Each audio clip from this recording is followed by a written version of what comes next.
없다고 하는 것은 말아가자는 얘기입니다.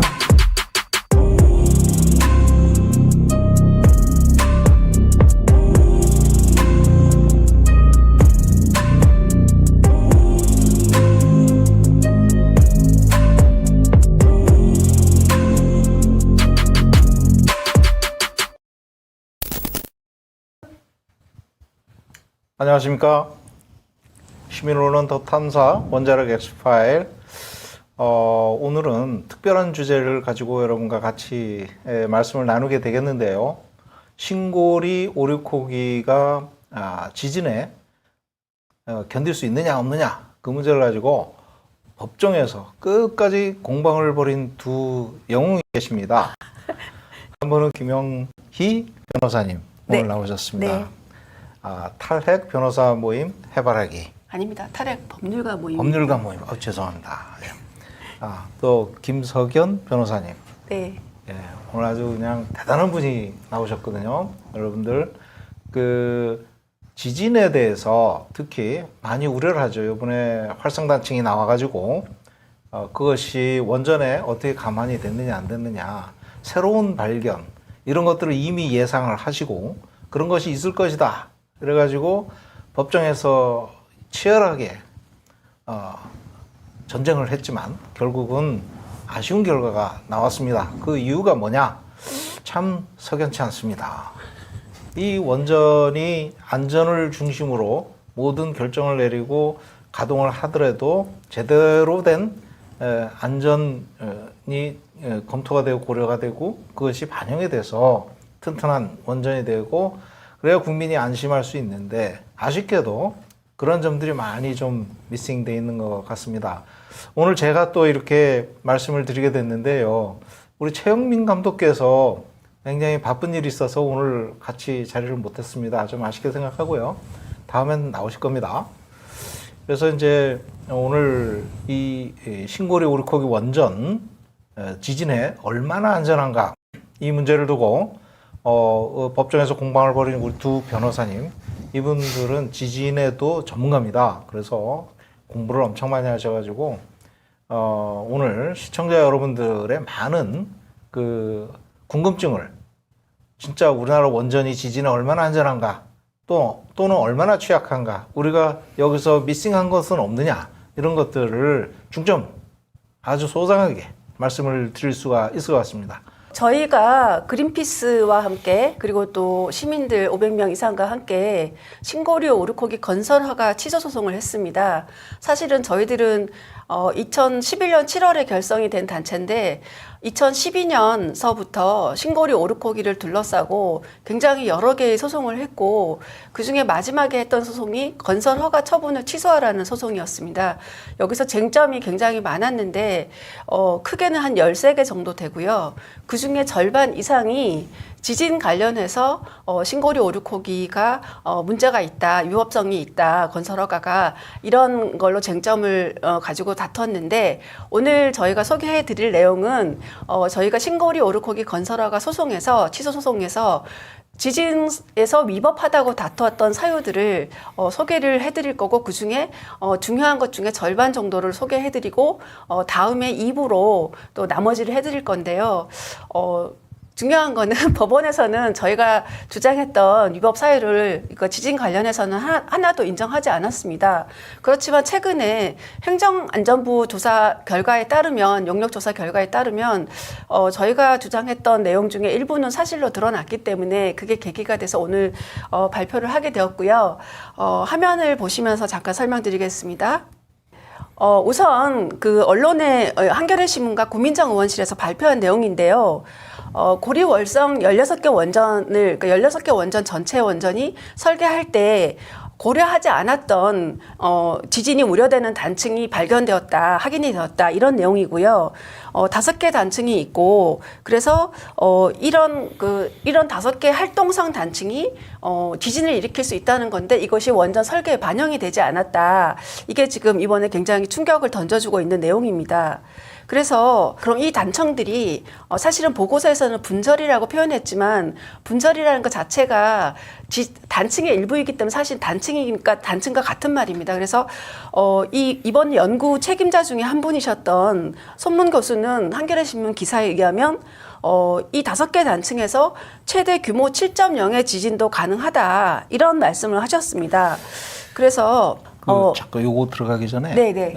궁금하실 것 같아서 네. 그 활성 단층이라는 것이 어떤 거고 또 그것이 지진에 또는 원전을 설계할 때 어떤 포인트가 굉장히 중요한 건지 그것이 왜 활성 단층 발견한 것이 중요한 것인지 저기 변호사님 잠깐 말씀을 그거를 뒤에 설명을 드리려고 했는데요. 해주시면, 예. 그 얘기만 드리면 네, 말씀을 네. 그 활성 단층은 그 신생대 그 4기에 지진이 일어났던 그 단층을 말하는 거고 개념상으로 그런데 그 중에서도 이제 원전 설계에 그 고려해야 되는 단층은 별도로 활동성 단층이라는 그 표현을 쓰고 있습니다. 그래서 둘이 좀 다른데 예를 들면 그 활성 단층은 지금 4기 단층이라고 이제 이렇게 부르는 쪽으로 가고 있는데 그 4기 단층은 지금 258만 년 이내에 한 번이라도 이제 지진이 발생하면 이제 그 단층은 4기 단층이다 이렇게 보는데 그 중에서도 50만 년 내에 2회 또는 지금 3만 5천 년 내에 1회 이렇게 그 지진이 일어났던 단층을 별도로 이제 원전 내진 설계 고려하기 위해서 활동성 단층이다 이렇게 부르고 있습니다. 예. 네, 잘 설명해 주셨고요. 그래서 이번 조사는 사실 동남권이라고 해서 영남북 지역을 이제 조사를 한 건데 여기서 이 조사가 사실 157억을 들여서 여러분들 기억하실 겁니다. 2016년도에 경주에 규모 5.8의 지진이 일어났었는데요.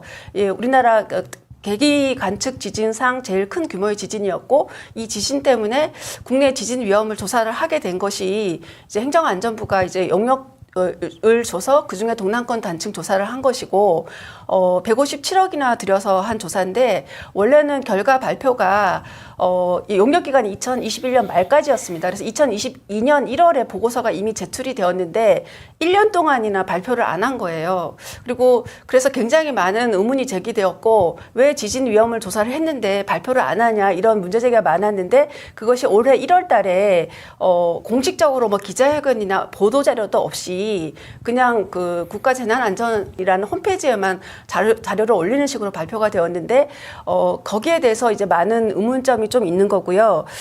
이번에 그 동남권 단층 조사에 대해서는 5개 지진에 반영이 돼야 되는 5개 활동성 단층이 확인이 되었는데 과연 이게 다일까 하는 의문이 좀 있는 거고 이 단층을 측정하는 방법에 있어서도 이 OSL법이라는 걸 썼는데 이 부분에 대해서는 이거 조금 어려운 얘기지만 어쨌든 변호사님 이게 어떤 문제가 있는지 잠깐만 짧게 설명해 주시면. 단층이 그 언제 그 지진이 났는지 그걸 이제 단층 활동이라고 이제 표현을 하는데 그 시기를 특정을 하려면 그 시료를 채취해서 이제 그 연대를 측정을 이제 하게 되는데요. 보통 이제 과거에 지진이 났을 때에 그 어떤 형성되거나 그 당시에 영향을 받았던 그 지금 OSL법 같으면은 이제 그 석영이라고 하는 우리가 보통 이제 모래알 그것과 비슷한 적인데 그 속에 있는 이제 방사성 동위원소들 중에 그 붕괴 과정에서 그 뭐 전자를 유리시켜 가지고 그 부분이 쌓인 것을 나중에 이 시료를 채취해서 빛을 쪼여 보면 그 빛의 강도나 이런 걸 통해서 그 전자의 어떤 그 수를 알 수 있다고 합니다. 그래서 그 방출된 전자의 수와 그 방사성 동위원소의 반감기를 가지고 이제 과거에 지진이 난 시점을 측정을 하는 건데 다만 이 OSL법은 이제 그 최대 한도가 그 30년까지 측정할 수 있고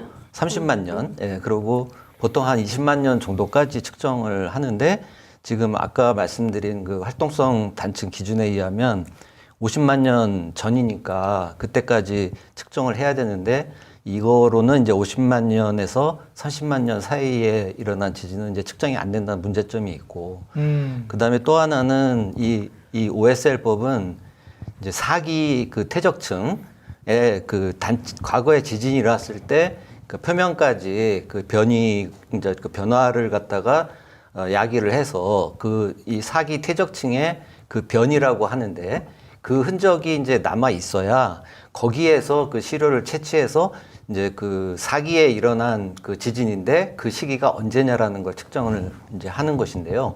우리나라에 지금 그 대부분의 그 4기 퇴적층은 개발이 되거나 강가나 해안가 쪽에 존재하고, 지금 실제 그 단층이 존재하는 그 산 같은 경우에는 그 4기 퇴적층이 있는 곳이 굉장히 드뭅니다. 그렇기 때문에 이렇게 그 부분 측정을 할 수 있는 곳에 대해서만 또 이 측정을 할 수 있다는 그런 한계점이 있습니다.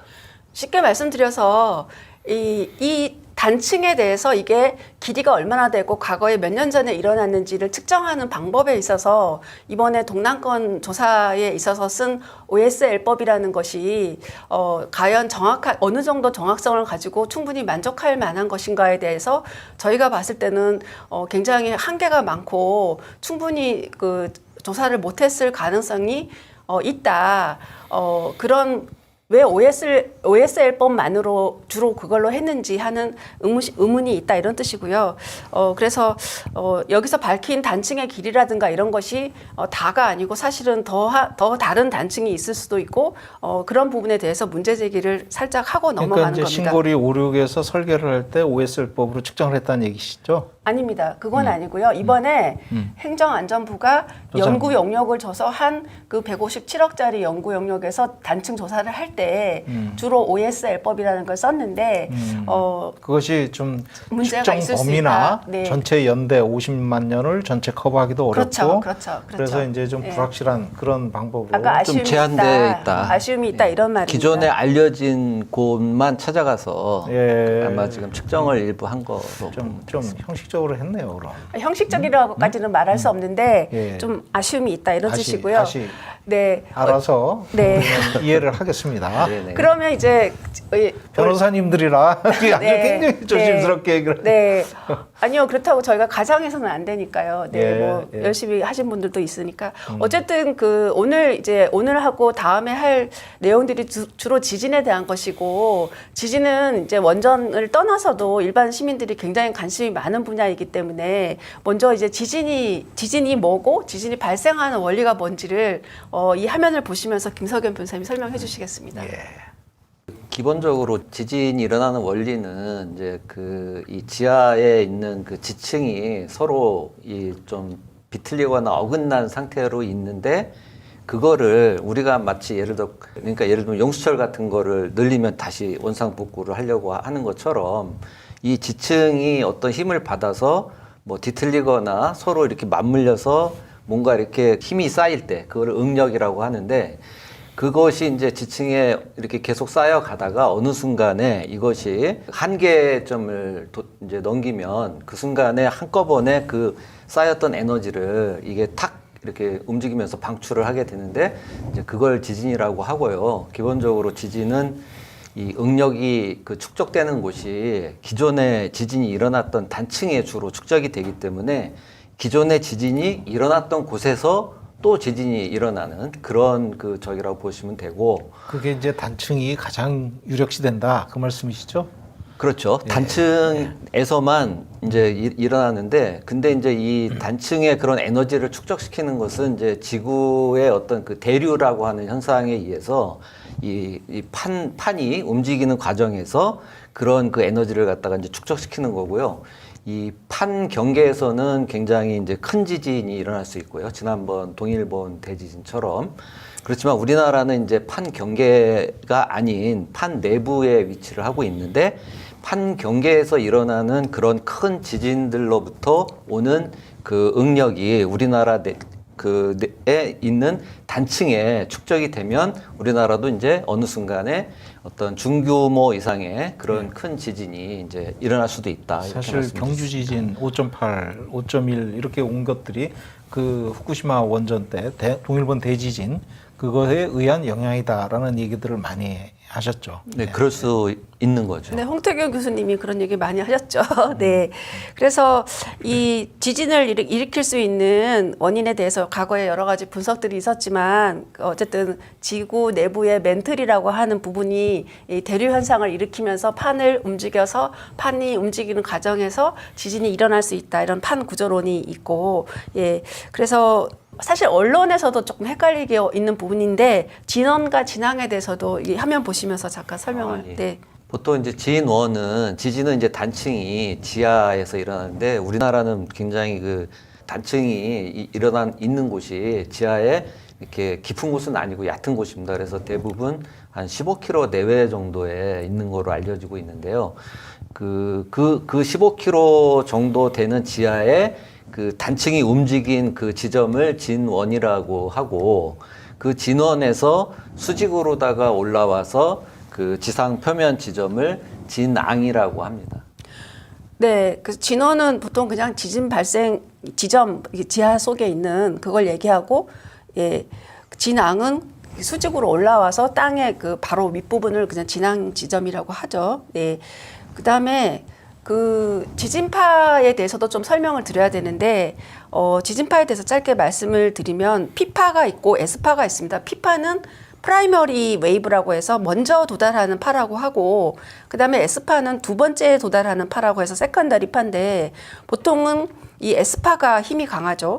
그리고 표면파가 있습니다. 혹시 변호사님 짧게 설명하실 부분이 있을까요?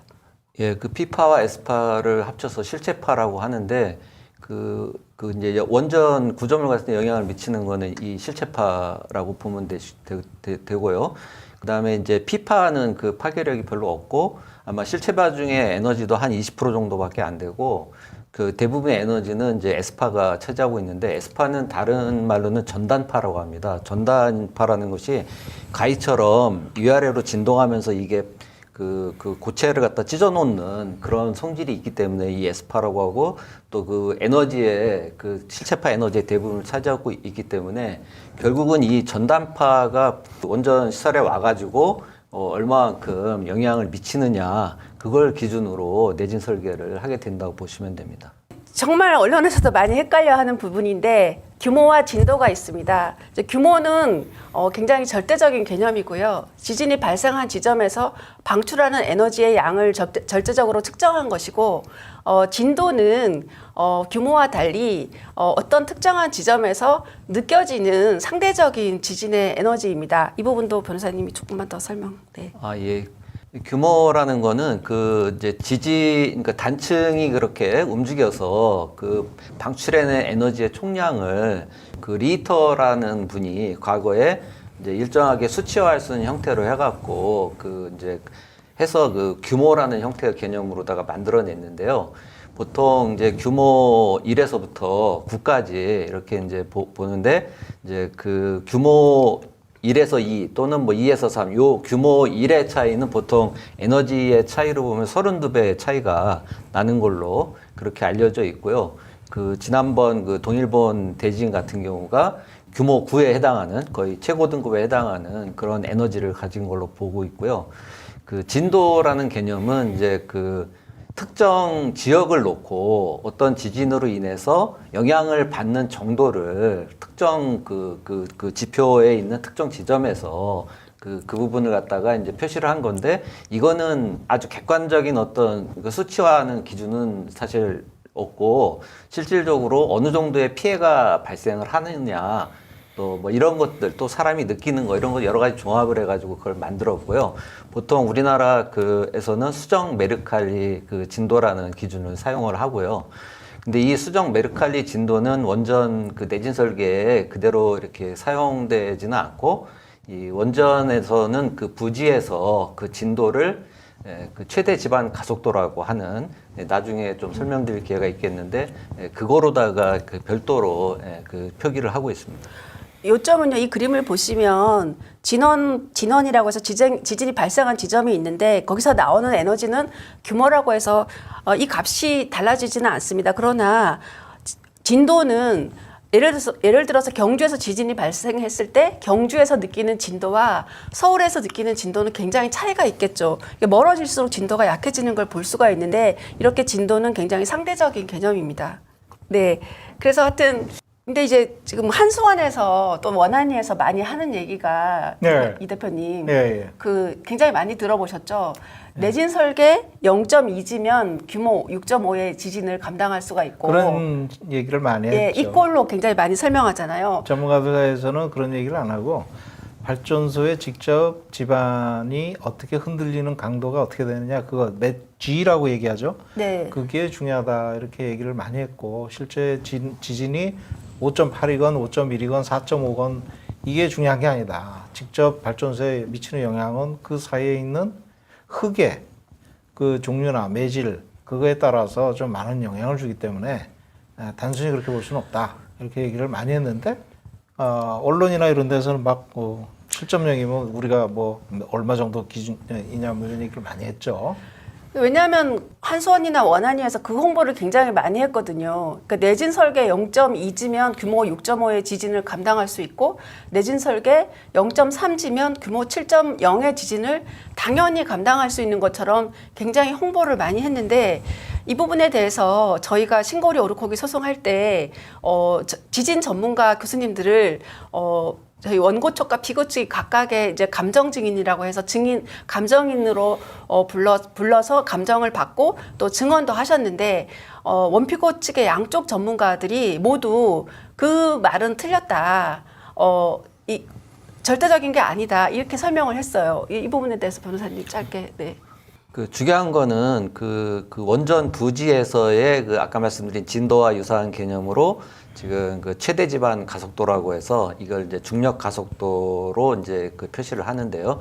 이 중력 가속도라는 그 이제 지진의 어떤 세기를 나타내는 그 개념인데 그것이 이제 얼마인지가 중요한데 예를 들면 규모 7.0의 지진이 한 100km 떨어진 데서 난 경우하고 규모 6.0의 지진이 부지 바로 옆에서 난 경우랑 비교를 해보면 그 부지 바로 옆에서 규모 6.0의 지진이 난 경우가 훨씬 더 큰 피해를 야기할 수 있다라는 것이죠. 그렇기 때문에 그 뭐 일방적으로 그렇게 그 규모와 어떤 그 피해 사이의 관계식이 성립하는 것은 아니라고 그렇게 볼 수 있겠습니다. 규모 얼마다 이렇게 얘기하는 거는 발생된 지진의 강도가 어느 정도 크다. 그것만 이제 얘기할 뿐이지. 그 지점, 그러니까 예, 진원에서의 진원에서. 그 에너지만 이제 맞습니다. 그래서 마치 그 0.3지에 내진 설계가 되어 있으면 규모 7.0의 지진을 당연히 대비할 수 있는 것처럼 많이 홍보가 되어 있지만 실제로는 그렇지 않고 규모 7.0의 지진일 때 훨씬 그 G값이라고 해서 이 G라는 거는 결국 원전의 어떤 와닿는 어떤 힘의 크기라고 생각하시면 쉬운데요. 그게 훨씬 커질 수 있다라는 건 기상청 자료에서도 확인이 되는데 자료를 잠깐 보겠습니다. 이거는 이제 기상청 자료인데요. 기상청 자료에 의하면 규모 6.0과 6.9 사이에 최대 가속도 이게 G값인데요. 이게 이 G라고 하는 힘의 크기가 0.83까지도 갈 수가 있습니다. 그러니까 지금 한수원이나 원안위는 0.3지면 대비가 되는 것처럼 얘기하지만 규모 6.0과 규모 6.9의 지진이 왔을 때 실제로 올 수 있는 최대 지반 가속도 값은 0.24에서 0.83G 사이고 규모 7.0의 지진 이상의 지진일 때는 0.83G에서 무려 1.56G까지도 굉장히 엄청나게 큰 값이 올 수 있다는 거고 이게 이렇게 얘기하면 무슨 얘기인지 어려울 수 있지만 우리나라 실제 사례를 가지고 제가 그 화면을 보면서 설명을 드리겠습니다. 경주 지진이 5.8이었습니다. 규모 5.8이었는데 규모 5.8이면 그러면 원안위 얘기에 따르면 0.2G 이하의 값이 와야 되는 거죠. 근데 그렇지 않았고 경주 지진 진앙에서 더 가까운 것은 사실 명계리였습니다. 명계리는 거리상으로 보면은 5.86km밖에 안 됐는데 여기에 집값은 G라는 건 이제 최대 지방 가속도 힘의 값은 0.28G밖에 안 됐는데 8.8km 떨어진 울산 관측소에서 가해진 힘은 무려 0.4G였습니다. 그러니까 무슨 소리냐면 규모 5.8의 지진에도 0.4G라는 값이 최대 지방 가속도가 있을 수 있다라는 거를 경주 지진 당시에 관측이 되었고 어떻게 더 먼 데가 더 많이 그 가속도가 커졌네요. 그거는 이 지역의 어떤 집안의 상태 때문에 부지의 어떤 그 집안 상태에 따라서 퇴적층이라든지 이러면 이제 부지가 부지 증폭 효과라는 게 있거든요. 그 결국은 힘이 커질 수가 있습니다. 네. 규모보다는 그 집안의 어떤 흙의 특성 이거에 의해서 더 증폭이 될 수도 있고. 그러니까 이제 그거는 작아질 토양, 수도 예, 있고. 이제 뭐야 이제 토양이 있잖아요, 그쵸, 지층에. 그쵸. 그다음에 이제 그 밑에 가면은 이제 풍화암이 있고 그런데 이제 그런 이렇게 이렇게 이제 딱딱하지 않은 곳에 이제 지진파가 도달을 하면 속도가 느려져요. 그러다 보니까 예를 들면 초당 속도가 이제 제한이 되다 보니까 그 사이에 빨리 왔던 지진파가 위아래로 진폭을 더 크게 해가지고 이렇게 그걸 맞추거든요, 에너지를. 그러다 보니까 위아래로 찢는 힘이 더 커지고, 그러니까 그게 이제 그 G값을 높여가지고 보통 예를 들면 토양층이 예를 들어서 좀 두꺼우면 한 2배 이상까지도, 그러니까 밑에 있는 기반함은 0.2G였는데 이제 그 지표면에 올라왔을 때는 뭐 0.4G가 된다든지 이렇게 이제 커질 수 있는 거죠. 참고로 말씀은 지표층이라고 그러셨는데 그 층이 여러 개가 있다는 말씀이죠. 기반함 사이에 그죠? 표면함과 예. 지표면과 지하 기반함 좀 깊이 사이에 내려가면은 여러 개가 이제 있는데 화강암이 있고 예. 그다음 화강암에서 좀 약간 풍화된 예. 남석, 그다음에 많이 풍화된 남석, 근데 토양에 가까운 풍화토, 그다음에 이제 우리가 생각하는 그게 일반 이제 여러 가지 층으로 이렇게 되어 있는데 그렇습니다. 그거에 의해서 영향을 많이 받는다. 이제 그 그렇게 부분도 제가 이따가 설명을 드릴 거고요. 어쨌든 이 화면을 보시면 화면에서 중요한 점은 규모 5.8의 지진이었지만 정부 주장과 달리 규모 5.8의 지진에도 0.4G라고 하는 훨씬 큰 값이 올 수 있다. 큰 힘이 올 수 있다라는 거를 경주 지진 당시에 관측이 됐다는 게 중요하고, 이 0.4G라는 값은 국내에서 관측한 것 중에서는 가장 진폭이 컸던 지진이라고 9.12 지진 백서에 나와 있습니다. 그리고 이제 당시에 고속철도 신경주역 부근에서 측정된 값은 사실 더 큰 값도 있었습니다. 0.5G라는 값도 있었습니다. 네, 이 아까 우리 신고리 오르코기 재판에서 말씀드렸던 두 교수님이 계셨는데 증언을 서신 분도 있고 그냥 감정서만 제출하신 분도 있는데, 이희건 교수님이나 강태석 교수님이나 두 분 다 규모 6.5 이꼬르 0.2G는 아니다. 그리고 규모 7.0 이꼬르 0.3G라고 주장하는 것은 타당하지 않다. 그렇죠. 예, 이렇게 말씀을 하셨기 때문에 이 부분에 대해서는 뭐 우리 시민들도 그렇고 언론에서도 그렇고 좀 알아주셨으면 이제 좋겠습니다. 저 얘기가 왜 자꾸 저런 얘기를 했냐면 0.2G라는 거는 과거의 그 표준 설계고 0.3G라는 거는 지금 그 신고리 아마 3, 4억이부터 적용된 네. 그 표준 설계예요. 그러니까 이 표준 설계라는 거는 별도로 내진 설계를 보강하거나 이런 것이 아니라 그냥 그 설계 자체를 승인될 때, 표준 설계 승인을 받을 때 그 내진 설계까지 그냥 딱 맞춰갖고 그런 식으로다가 돼 있기 때문에 이제 그거에 맞춰서 우리나라에서 그 예상 가능한 지진 규모나 이런 것들을 봤을 때 이 원전에 문제가 없다라는 그런 거를 연결시키기 위해서 좀 말이 안 되는 그런 주장을 그러니까 걸고요. 결국은 이제 흙이나 뭐 이런 여러 가지 표층 여러 가지 집안의 어떤 상태에 따라서 발전소에 오는 그 강도, 엑셀레이션, G 값이 달라지기 때문에 아니, 가장 큰 거는 정확하게 그 부지에서 그 증폭되는 것도 이제 중요하지만 가장 중요한 거는 거리가 가장 중요합니다. 예. 그러니까 이제 예를 들어서 규모 7.0 지진이 지금 원전 부지 한 10km 안에서 발생했다 그러면 사실 부지에서 이제 1G가 넘는 그런 그 최대 지방 가속도 값을 기록할 수도 있거든요. 근데 그렇다면 이제 단층을 정확하게 조사를 해서 확인하는 게 제일 중요한데 그렇습니다. 그것이 원전에서 얼마나 가까운가 네. 그거를 대충 해가지고 열심히 좀 덜 했죠. 그래가지고 5개가 요번에 다 지어놓고 나니까 활성단층이 새로 나타난 거예요. 그렇죠. 이번에 이제 새로 조사를 해서 이걸 일부 이제 밝혀진 예. 거죠. 그게 지금 현재 중요한 이슈가 될 수밖에 없는 상황이다 이렇게 보는 거죠. 그리고 중요한 거는 일단 이제 우리 한국에서는 내진 설계의 기준을 0.2G나 0.3G라고 하는 굉장히 낮은 기준을 적용하고 있는데 이게 너무 낮다. 지금 이 얘기를 자꾸 또 드리고 있는 거거든요. 그래서 왜냐하면 이제 반복해서 말씀드리면 규모 6.5의 지진에도 0.2G 값이면 된다. 그리고 규모 7.0의 지진에도 0.3G면 된다라고 하는 게 이 정부와 한수원의 논리인데 저희가 이제 뒤에도 설명하겠지만 실제 지진이 오면 그거보다 훨씬 큰 값이 올 수 있는데 그러면 현재 0.2나 0.3으로 맞춰져 있는 내진 설계 가지고는 문제가 있는 거 아니냐 이 얘기를 드리고 있고요. 그래서 화면을 보시면 일본에서는요, 일본 규제 기준을 보면은요, 일본은 굉장히 이제 지진이 많은 나라니까 지진에 대해서 좀 더 준비를 많이 하는데 만약에 이제 부지 30km 이내에 고려 대상의 단층이 없을 때에는 그러니까 지진원이 만약에 불특정한 경우라 할지라도 이때는 규모 6.5의 지진을 예상을 해서 우리나라는 아까 0.2G를 한다고 했잖아요. 근데 일본은 규모 6.5에 대해서 0.46G에서 0.61G이라고 하는 굉장히 높은 값의 내진 설계를 요구하고 있습니다. 저거 사실 후쿠시마 원전이 저렇게 한 것 같은데. 저건 후쿠시마 후에 개정된 겁니다. 개정됐어요? 예. 그리고 니카타 지진이라고 있는데 이때 규모 6.8의 지진이 왔습니다. 그때 가시와자키 가리와 원전에서 실제 규모 6.8이었지만 무려 0.69G라는 값이 왔거든요. 그러니까 굉장히 훨씬 실제 지진에서는 큰 충격이 올 수 있다는 걸 보여주고 있습니다. 그래서 이 그림이 굉장히 중요한데요. 요건 조금 꼼꼼하게 제가 설명드리겠습니다. 2011년 3월 지진이 바로 동일본 대지진인데요. 이때 규모 9.0의 지진이 어디에서 일어났냐면 후쿠시마 앞바다 180km 떨어진 곳에서 발생했습니다. 그때 지진의 발생 깊이는 24km였고요.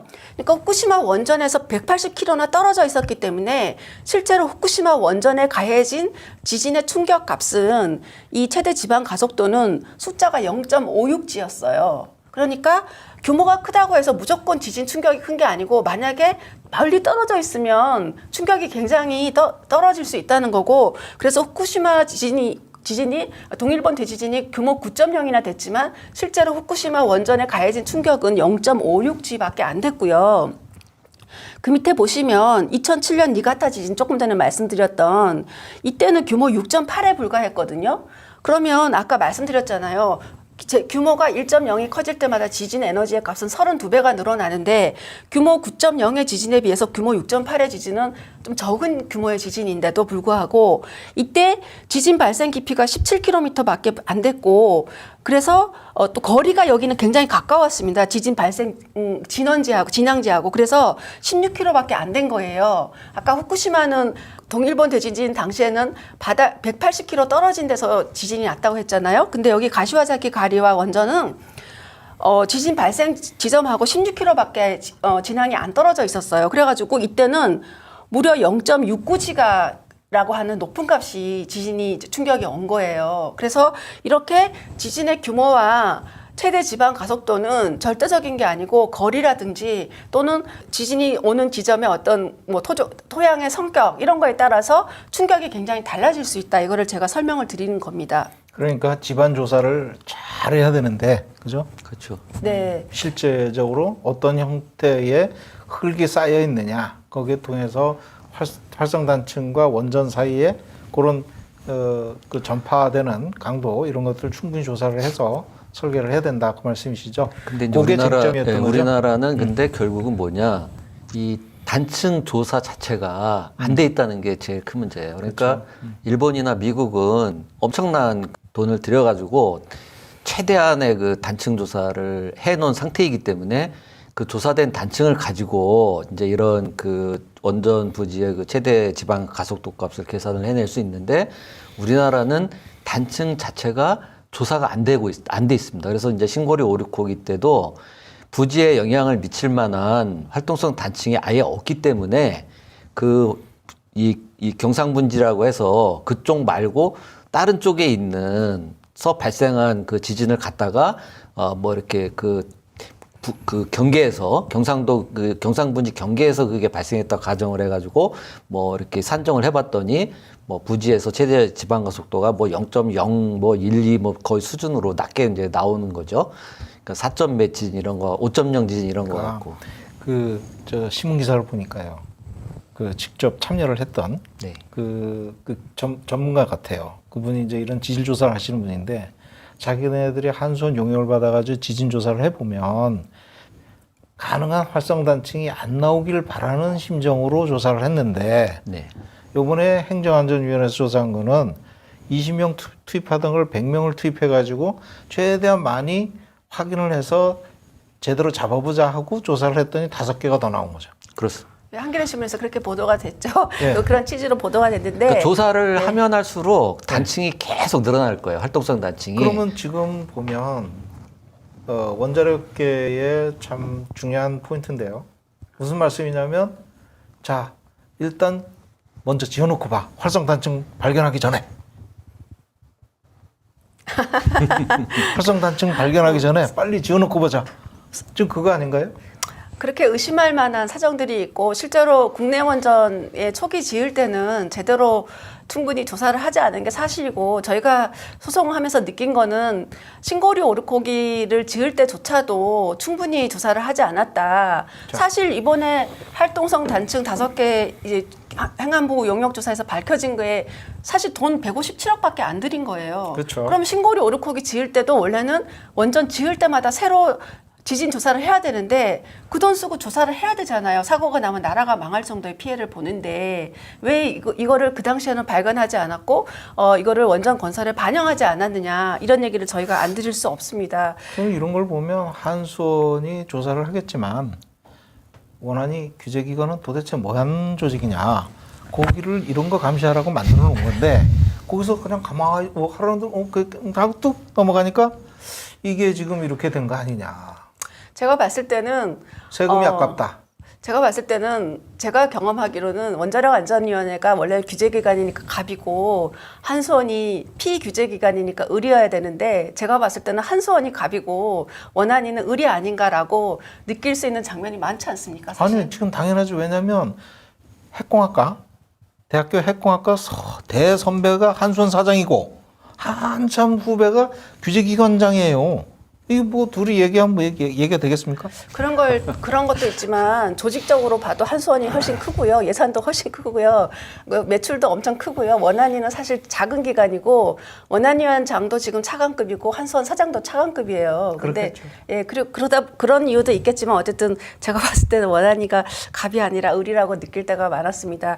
그리고 어쨌든 단층 조사를 이제 전혀 안 했다는 취지는 아니고 하긴 했는데 그런 것들이 제대로 이제 반영되지 않았다 이런 취지로 이제 김석연 변호사님 말씀하신 거죠. 시골이 오르코기 때는 조사를 안 사실상 했으니까. 반경 뭐 예를 들어 32km 안에 단층 조사해야 되는데 실제로 다 저렇게 조사한 건 없어요. 그냥 문헌만 갖고 적당히 저기 했다고 하지만 그 문헌도 대부분 한 그 2000년 이전에 생산됐던 문헌 가지고 저기 봤는데 활동성 단층이 없다라고 결론을 사실상 내렸거든요. 그렇기 때문에 네. 그러면 그때는 조사를 제대로 안 했다고 봐야 돼요. 그러면 이제 이슈가 될 수밖에 없는 이유가 이제 건설 끝나고 가동 승인을 해줘야 되잖아요. 예를 들어서 운영허가를 내줘야 된단 말이에요. 근데 활성단층 조사를 제대로 안 한 거니까 이거 다시 해가지고 운영허가를 그때 내줘야 되지 않느냐. 최근에 그런 말씀 하실 만합니다. 네. 최근에 네. 조사된 거를 가지고 이제 어떤 최대 지진 규모를 이제 추정을 할 수가 있는 거고. 그렇죠. 그 아까 손문 7.0까지 교수님이 예. 그러면 이제 그게 지금 한 5km 뭐 이 정도 지금 떨어져 있는 것 같더라고요. 예를 들어서 예, 삼남 단층 얘기하시는 예, 예. 그러면 이제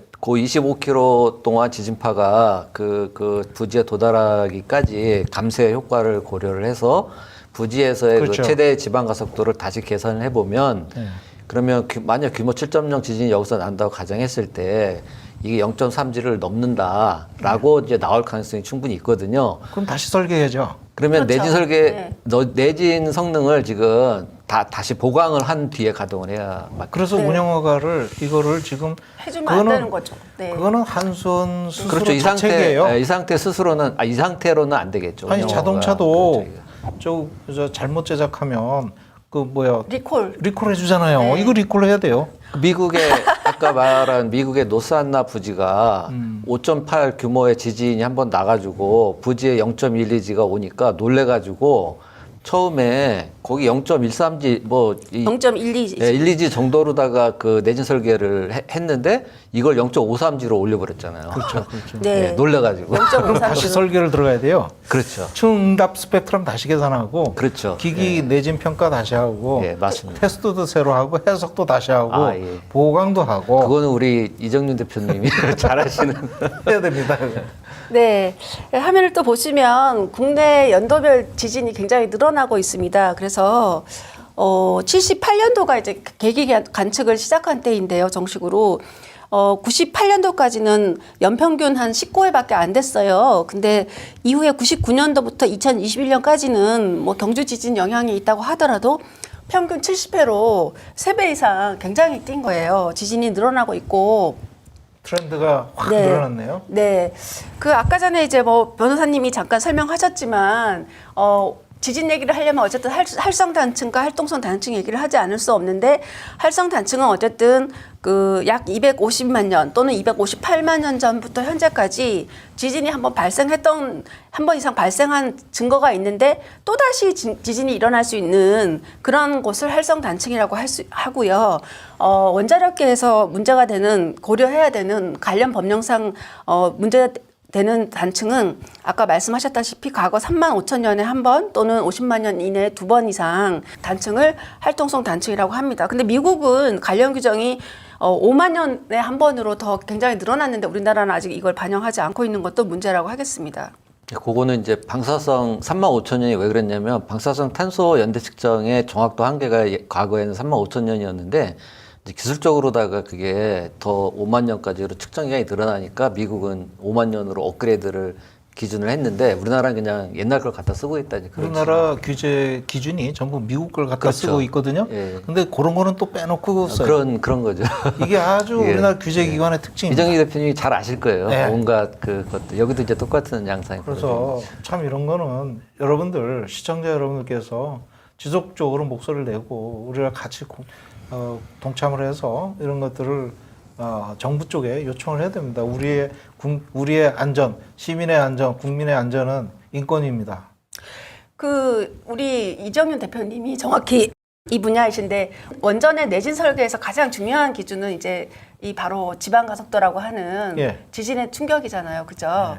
그 원전의 내진 설계가 만약에 제대로 안 돼 있을 때 올 수 있는 어떤 문제점에 대해서 말씀해 주신다면은 제가 진행자가 뭐 기계가 무너지는 거죠. 무너지고 네. 예를 들어서 이제 뭐 강도를 작게 잡았기 때문에 그 앵커 바닥에 지지하는 앵커 볼트 있잖아요. 그 네. 사이즈를 작게 할 수가 있고 더 큰 지진이 오면 그게 부러질 수가 있고 날아갈 수도 있고 서로 부딪힐 수도 있고 위험해지는 거죠. 배관이 많잖아요, 원전 안에. 그 배관을 지지하는 부분이 만약에 약할 경우에 이제 배관이 굉장히 수많은 배관이 있는데 배관이 또 원전을 가동하면 노후화되고 부식화되고 이러는데 지진이 와서 흔들리면 훨씬 더 쉽게 뭐 파손이 된다거나 그럴 수도 있고 전기 설비 또 케이블이 신고리 1, 2호기 같은 경우에 몇 킬로라고 하셨죠, 변호사님? 7,300km. 네, 7,300km 정도 전부 되는데 연결하면 전부 그렇다. 연결하면 그렇다고.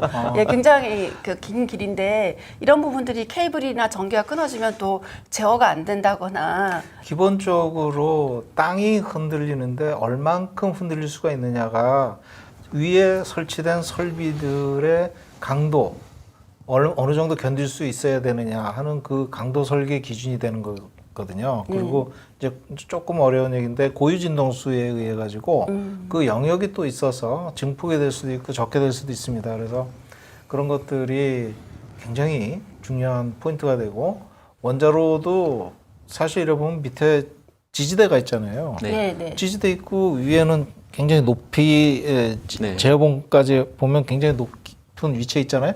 그럼 바닥에서 흔들리는 것이 저 증폭이 돼가지고 구조물 저 위로 올라가면 어마어마하게 백지 뭐 이렇게 어마어마하게 그 가속도가 올라갑니다.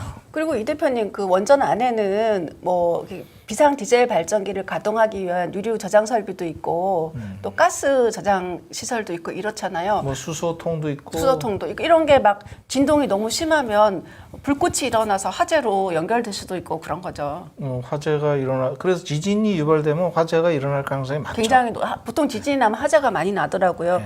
그렇기 때문에 내진 설계가 잘 되는 게 굉장히 중요한데 그러려면 예상되는 위험의 크기를 정확하게 측정해서 거기에 맞게 튼튼한 내진을 설계를 해야 되는데 지금 단층 조사라든지 이런 부분 자체부터 저희가 봤을 땐 굉장히 축소되고 은폐되는 방향으로 이루어지지 않았나 의심이 되고 그러다 보니까 당연히 내진 설계도 굉장히 좀 걱정스러운 부분이 많다. 저희는 소송하면서 그런 걸 느꼈습니다.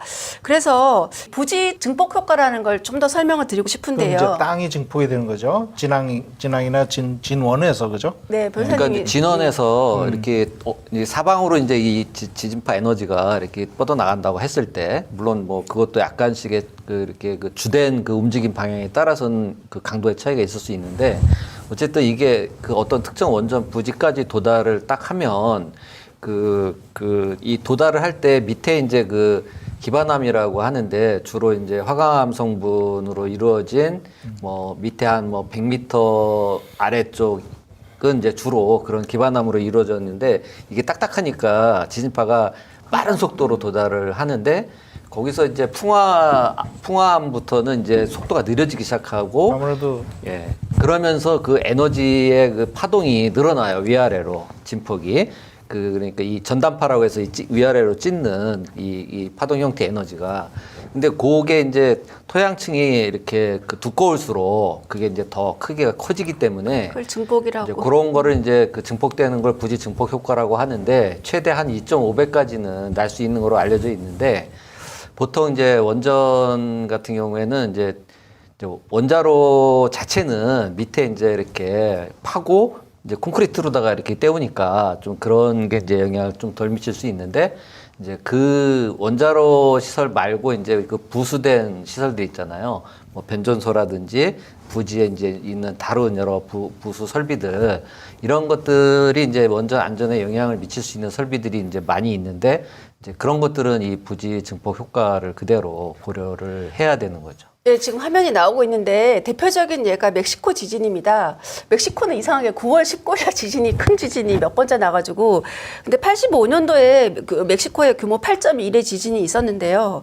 이때도 진앙에서 같은 날에 여러 해 동안 여러 번 지진이 있었다 이 얘기죠. 예. 이제 제가 알기로 한 3번 정도, 2번 이상 그것도 굉장히 큰 지진이 났었는데 그 멕시코의 규모 이 8.1 지진 때 그 지진이 발생한 지점에서 무려 400km나 떨어진 수도 멕시코 시티에서 오히려 피해가 굉장히 컸어요. 사람이 한 9,600명 이상 사망했는데 그게 이유가 뭐냐면 멕시코 시티가 호수 위에 세워진 거예요. 그러니까 호수는 원래 밑에가 막 약할 거 아니에요. 그 퇴적층이 굉장히 두껍게 쌓여 있는. 예, 그러다 보니까 표면파가 변호사님 설명해 주세요. 지진파가 이제 이렇게 지표로 나와서 지표면을 타고 일부는 그 흐른다고 했지 않습니까? 그게 이제 표면파라고 하는데 이 표면파는 이제 파장 자체가 길고 멀리까지 이동을 합니다. 근데 이제 그렇게 해서 이제 그 멕시코 시티 이제 거기까지 도달했을 때 거기서 또 아까 말씀드린 부지 증폭 효과에 의해서 얘가 증폭이 더 된 거예요. 그러다 보니까 파장이 엄청 길은데 진동을 어디랑 했냐면 그 고층 건물의 이 진동하고 이게 이제 이렇게 서로 공명이 돼가지고 고층 건물을 붕괴시킨 그런 사고가 일어났었죠. 그래서 멕시코 시티 도시 외곽에서의 지진파보다도 멕시코 시티에서의 지진파가 5배 이상 강했다는 거예요. 400km를 달려왔음에도 불구하고. 그리고 제가 제 개인적인 경험을 말씀드리자면 저는 경주 지진 때는 지진을 서울에서 전혀 못 느꼈습니다. 근데 포항 지진 때 규모가 훨씬 낮았거든요. 근데 제가 그때 마침 춘천에 있는 강원대학교 로스쿨에서 원전 관련 강의를 하고 있었어요. 초대를 받아가지고 그래서 교수님들도 몇 분 계셨고 학생들이 있었는데 그래서 원전에서 지진이 나면 뭐가 위험한지 설명을 막 하고 있었는데 그때 제가 3층 건물에 있었는데 건물이 진짜 모든 사람이 느꼈는데 휘청휘청한 거예요. 그 진동을 느낀 거예요. 그게 저주기 진동이라고 아주 위험한 건데 그게. 아니 그래서 포항에서 지진이 났는데 춘천에서 정말 제가 느꼈고 저 혼자뿐만 아니고 교수님들 두 분하고 학생 로스쿨 학생이 한 몇십 명 있었는데 다들 입을 못 담은 거예요. 너무 공포를 느낀 거예요.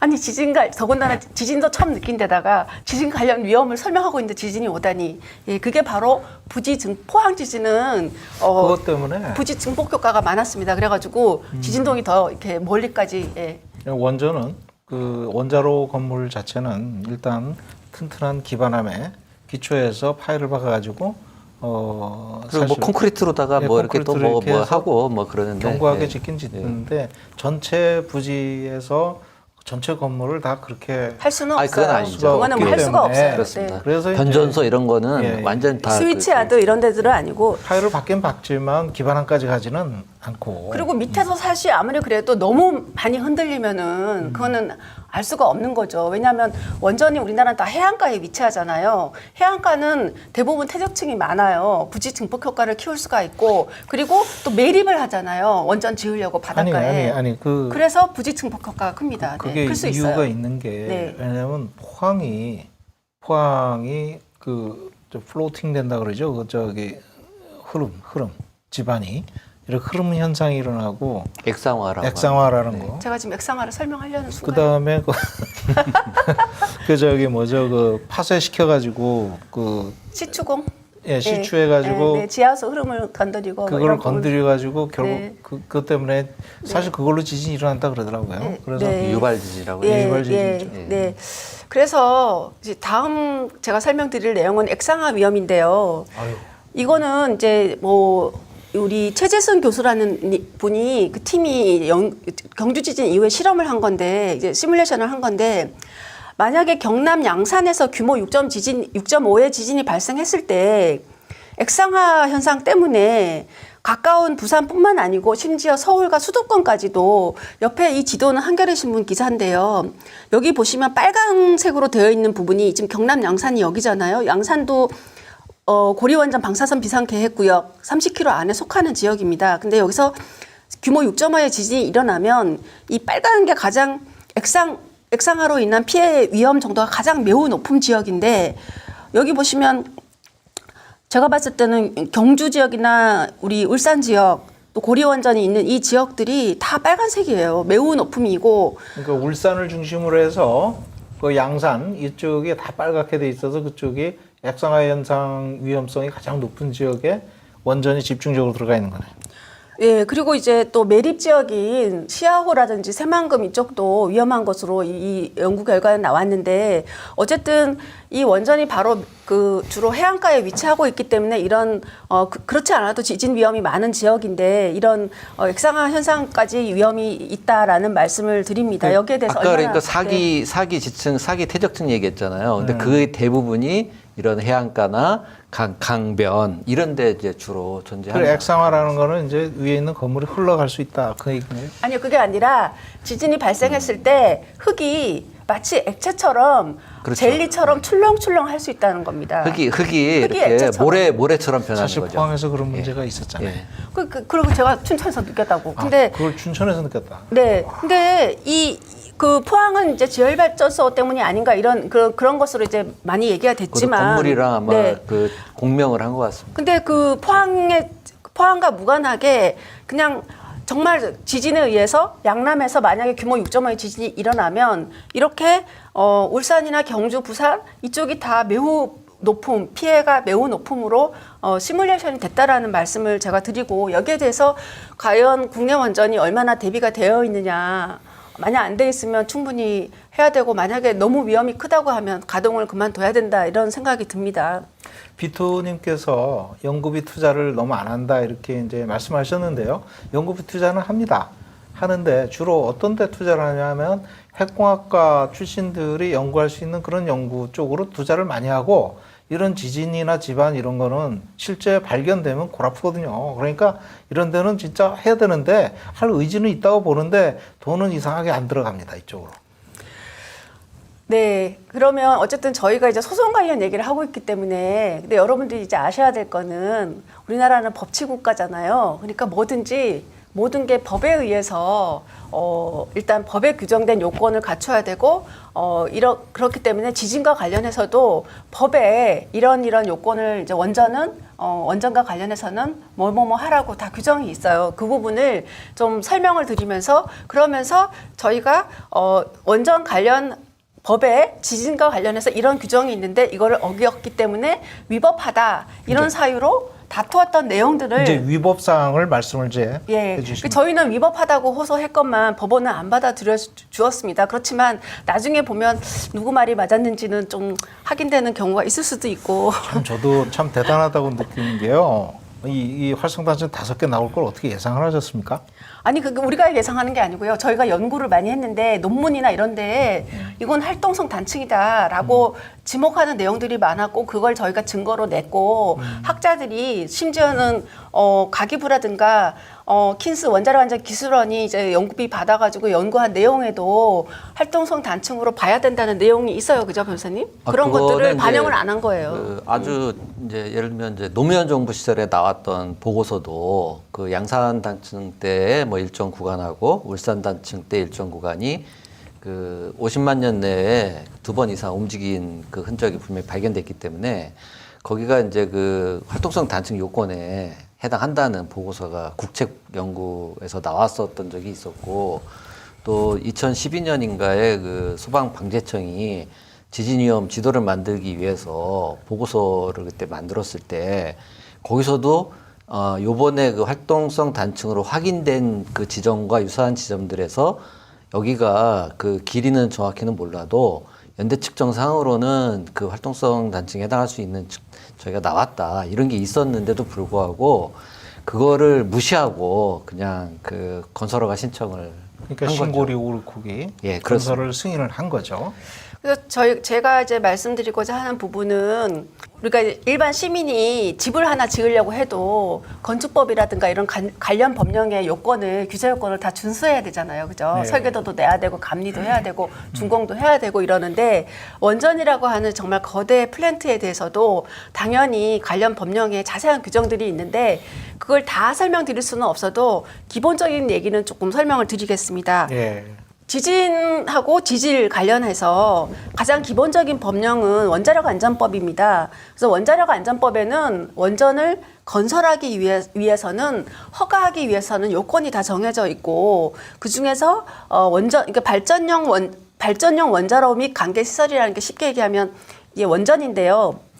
원전에 대해서는 위치와 구조와 설비가 원자력 안전위원회 규칙에 부합을 해야 되고 그리고 또 방사성 물질에 따른 재해 방지에 지장이 없을 것. 이 말은 뭔 말이냐면 사고가 나지 않도록 지어야 된다 이 소리입니다. 이게 가장 기본적인 규정이라고 할 수 있고요. 그다음에 재해를 일단 방지해야 된다. 네네. 사고가 나지 않도록 가능한 건설을 해야 된다는 거죠. 그리고 하위 규정으로 원자력 안전법 시행 규칙이 있는데 여기에 보면 좀 더 구체적으로 건설 허가를 함에 있어서 이 건설 허가 할 때 내는 우리 이정윤 대표님이 너무 잘 아시겠지만 원전 지을 때 내는 서류들이 굉장히 많잖아요.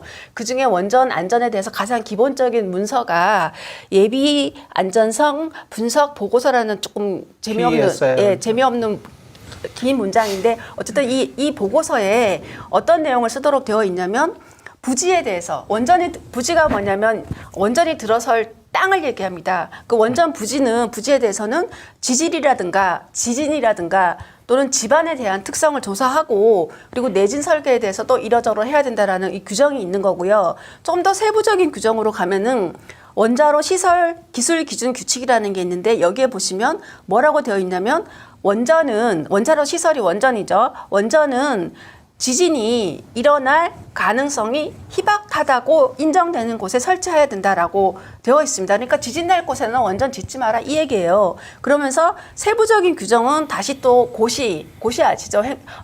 법률, 명령, 규칙, 고시 이렇게 쭉 내려가잖아요. 규정들이 거기 고시에 이렇게 정한다 이렇게 되어 있는데 그래서 이 얘기를 드리려고 여기까지 온 건데 그럼 우리가 지진 조사를 어떻게 해야 되지? 지질 조사를 어떻게 해야 되지? 아까 OSL법이 조금 문제가 있다 이런 얘기를 잠깐 드렸지만 어떤 방법으로 측정을 해야 적법한 거지? 이런 의문이 들 수 있는데 거기에 대해서 우리나라 규정이 마지막에 가서는 엉뚱하게도 미국 규정을 그냥 그대로 준용하라고 되어 있어요.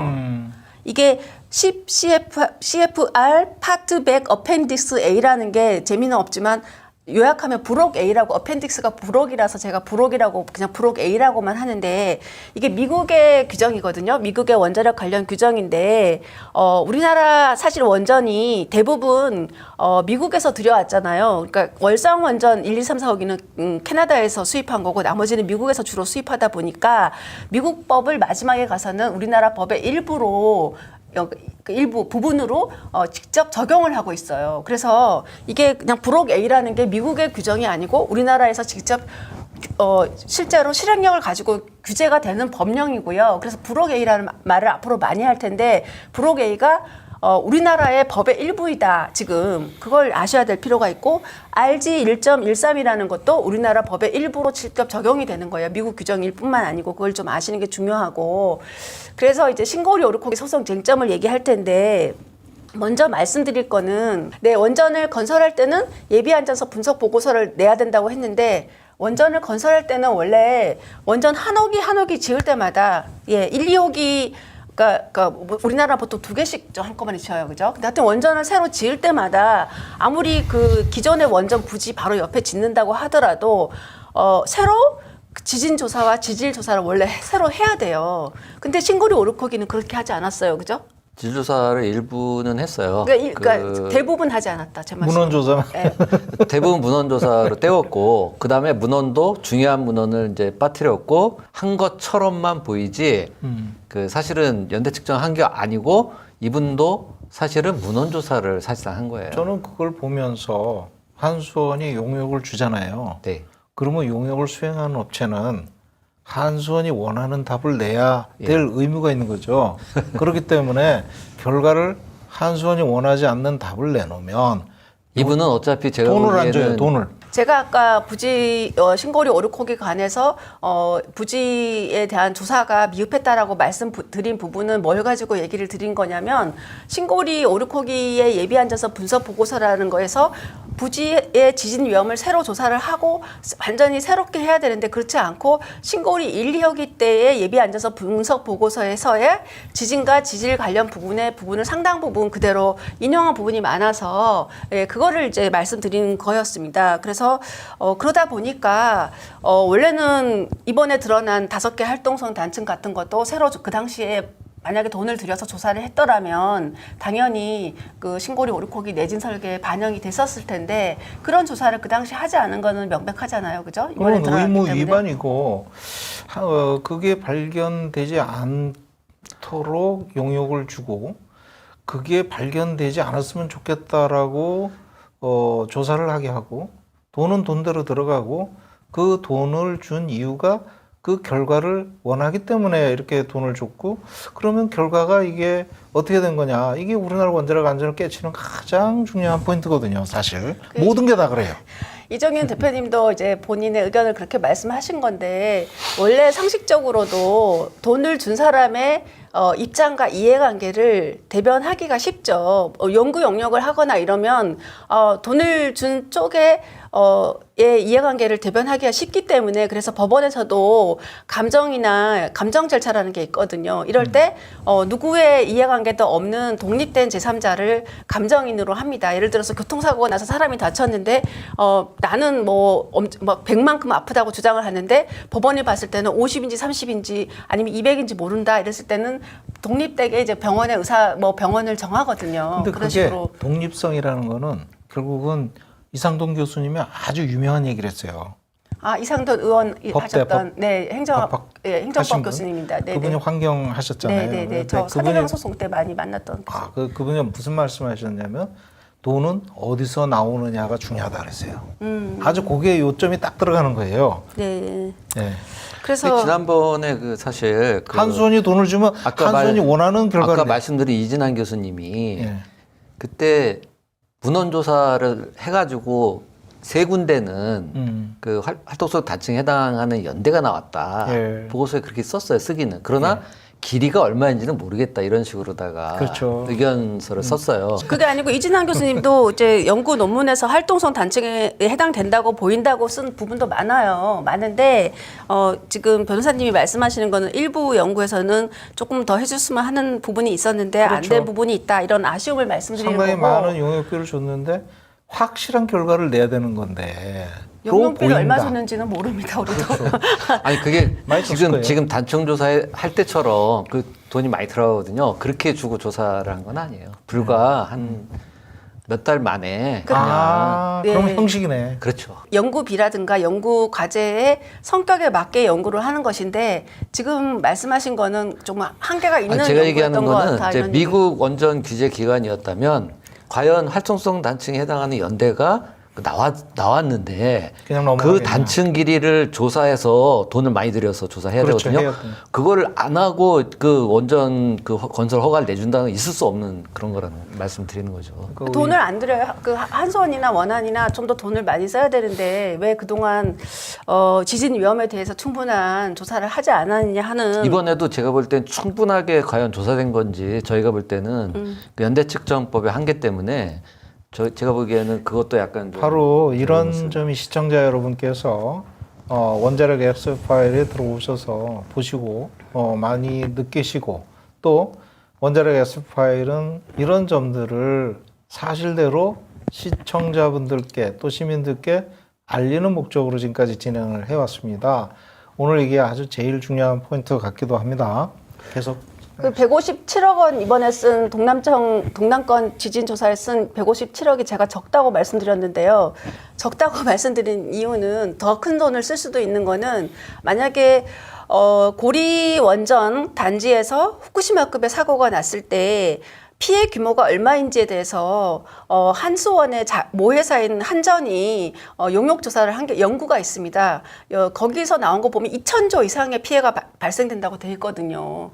그럼 2,000조 이상의 피해를 막기 위해서 157억은 돈도 아닌 거죠. 그 정도 그러네요. 돈은. 네, 맞습니다. 예, 더 훨씬 많은 기관에 조사를 해서 철저하게 내진 설계를 하든지 아니면 이게 안 될 것 같으면 원전을 가동하지 않아야 되는 게 정답인데 그렇지 않은 게 아쉬움이 있고 이제 본격적으로 저희 소송의 쟁점으로 들어가겠습니다. 예. 오늘은 아주 길게 하지는 않을 거고 크게 두 가지 정도만 더 볼 건데요. 세 가지입니다. 좀 빨리 예. 할게요. 우선 부지 반경 8km 이내에 활동성 단층 조사를 제대로 하지 않았나 이런 저희가 위법 주장을 했습니다. 저희 주장입니다. 이거는.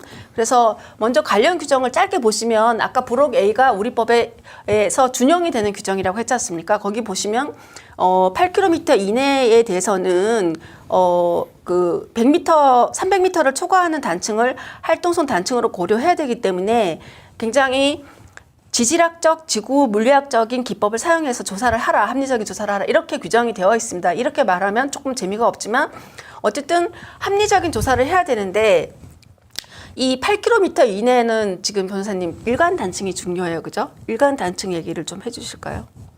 일광 단층은 지금 고리 그 원전 부지에서 직선으로는 제일 가까운 단층대가 한 5km 정도 된다고 보시면 되고. 그 반경 8km로 이렇게 원을 그리면 일반 단층대 중에 한 10km 가까이가 들어간다고 보시면 되는데 원래 이렇게 이제 큰 단층대가 지금 양산 단층대, 그다음에 일광 단층대, 그다음에 울산 단층대 이렇게 이제 동남권의 그 원전에 영향을 미치는 단층대가 이제 크게 세 개가 있는데 이 단층대라는 거는 모두가 다 이렇게 똑같은 저기는 아니라 하더라도 거기에서 일정하게 그 시기별로 그 특정 구간이 지진이 난다든지 해서 활동성 단층에 해당할 수 있는 그런 단층이 존재한다는 거고요. 그 단층대 그 주변으로도 보면 가지 단층이라고 해서 많은 단층들이 사실은 또 존재하기 때문에 보통 이제 미국에서 그 8km 안에 조사할 때는 이쪽에 그 큰 단층대 쪽에서 활동성 단층에 해당하는 연대가 측정이 만약에 되면 그거를 엄청난 범위에 걸쳐 갖고 가지 단층까지 정밀 조사를 전부 하라고 그렇게 요구를 하고 있거든요.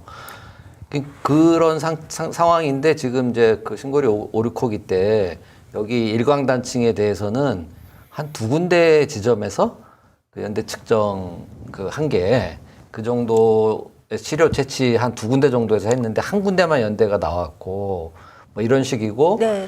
네, 화면을 잠깐 보시면 일간 단층은 왜 중요하냐면 원전 부지에서 이제 신고리 오르코기 부지에서 굉장히 가까운 거예요. 5km밖에 안 떨어져 있어서. 그래서 중요한데, 그래서 아까 제가 브로게의 규정을 말씀을 드렸잖아요. 그 굉장히 지구학적으로 지구 물리학적으로 지질학적으로 합리적인 조사를 해야 되는데 너무 조사를 적게 했다. 저희가 봤을 때 이 조사를 한 게 트렌치 조사라고 하는 거를 두 군데를 하고 연대 측정은 불과 3곳밖에 안 했는데 이게 다른 단층의 조사 일반적인 조사에 비추어서 너무 빈약하고 적게 했기 때문에 보통 한 몇 개 정도 해야 돼요? 그거를 설명드리겠습니다.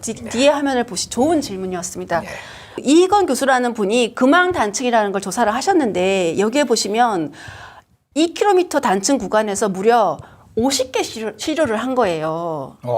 ESR만? 네, 근데 앞에 이것도 ESR이었는데 일광 단층에서 불과 3km, 3곳밖에 안 한 거예요. 이 연대 측정을. 근데 이건 교수가 한 걸 보면은 50개를 한 거예요, 시료를. 그러니까 차이를 아시겠죠. 너무 적게 했다는 느낌이 오시죠. 그래서 네, 그래서 너무 이렇게 시료를 왜냐하면 시료라는 게 뭐냐면은요, 지진이 일어나면 지진은 결국 땅과 땅이 탁 너무나 큰 이 땅이 확 부딪히는 거잖아요. 그럴 때 단층 빚이라고 해서 이렇게 땅이 파쇄돼, 그러니까 땅이 부스러진 흔적이 남는데 거기에 대해서 뭔가 측정을 하고 이게 언제 지진이 일어났나, 뭐 5만 년 전인지 100만 년 전인지 몇천 년 전인지 알아내는 거 여러 가지 방법으로. 근데 그러면 제일 중요한 게 뭐겠어요? 일단은 단층을 확인해야 되고, 그 다음에 거기서 단층 빚이라고 하는 부스러기를 찾아내가지고 시료를 측정해야 되는데, 시료를 가능한 많이 확보하는 게 중요하잖아요. 근데 일광 단층은 아까 3군데밖에 안 했고, 이건 교수가 한 다른 단층 조사에서는 무려 50개나 했다. 훨씬 짧은 구간에서. 그러면 3군데밖에 안 한 건 특정의 그 정확도가 굉장히 떨어지는 거죠. 사실 거기에 비용 들어가는 거는 그 원전의 지진 사고 생각해 보면 아주 극히 일부라고밖에 볼 수 없죠. 150억도 뭐 사실 2,000조에 비하면 아무것도 아니니까. 네, 그래서 그게 아까 말씀드렸지 8km 구간에 그 속한 게 한 10km 정도 길이 된다 그랬지 않습니까? 예. 그럼 이 10km 구간을 정밀 조사를 사실은 해야 되는데 여기 저 시료 측정한 거 하나 연대 보면은 50만 년 전 가까이까지 나온 것도 있어요.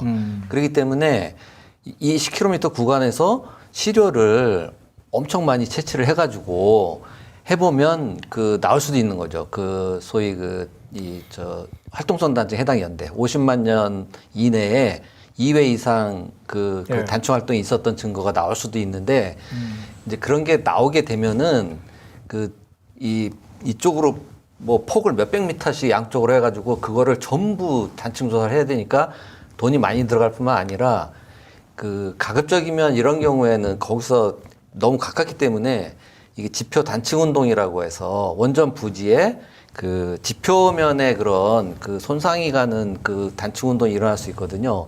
그러면 이제 원전 설비가 굉장히 위험할 수 있어서 그런 경우에는 미국에서는 원칙적으로 원전 부지로 허가를 잘 안 해줘요. 근데 지표면 단층이 뭐냐면 한마디로 영화 같은 데 보면 땅의 표면이 쫙 갈라지는 거 있잖아요. 단층이 뭐 지표로 올라간 거죠. 그렇죠. 굉장히 위험한 거죠. 정확한 얘기입니다. 네. 그래서 저희 신고리 오르코기 재판 때 증인으로 나오셨던 이희건 교수님은 이희건 교수님이 뭐 저희하고 친하거나 이런 분이 전혀 아니고요. 저희는 그냥 객관적인 증인으로 신청했던 분인데 이분이 증언하신 내용은 이 일간 단층에 대해서 그리고 또 부지 반경 8km 이내의 그 단층 조사에 대해서 신고리 오르코기 관련해서 지진 조사한 거에 대해서 뭐라고 증언했냐면 제가 생각했을 때는 더 조사할 필요성이 있다라고 얘기했고 그래서 어쨌든 트렌치 조사를 해야 되는데 트렌치 조사가 좀 부족하다.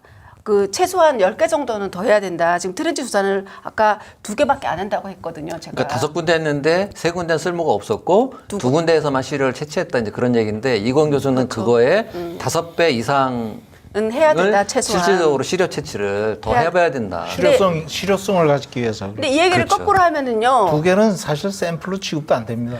거꾸로 하면 무슨 뜻이냐면은 법적으로 돌아가면은 아까 전에 지진 관련 법령이 국내법의 일부로 적용이 되는 부록 A에 의하면 합리적인 조사를 해야 된다고 했잖아요. 예. 충분한 조사를 해야 되고. 그리고 충분하고 합리적인 조사를 해야 되는데 시료 2개로 한 것은 합리적인 조사가 아니고 결국은 규정 위반인 거예요. 저희가 봤을 때.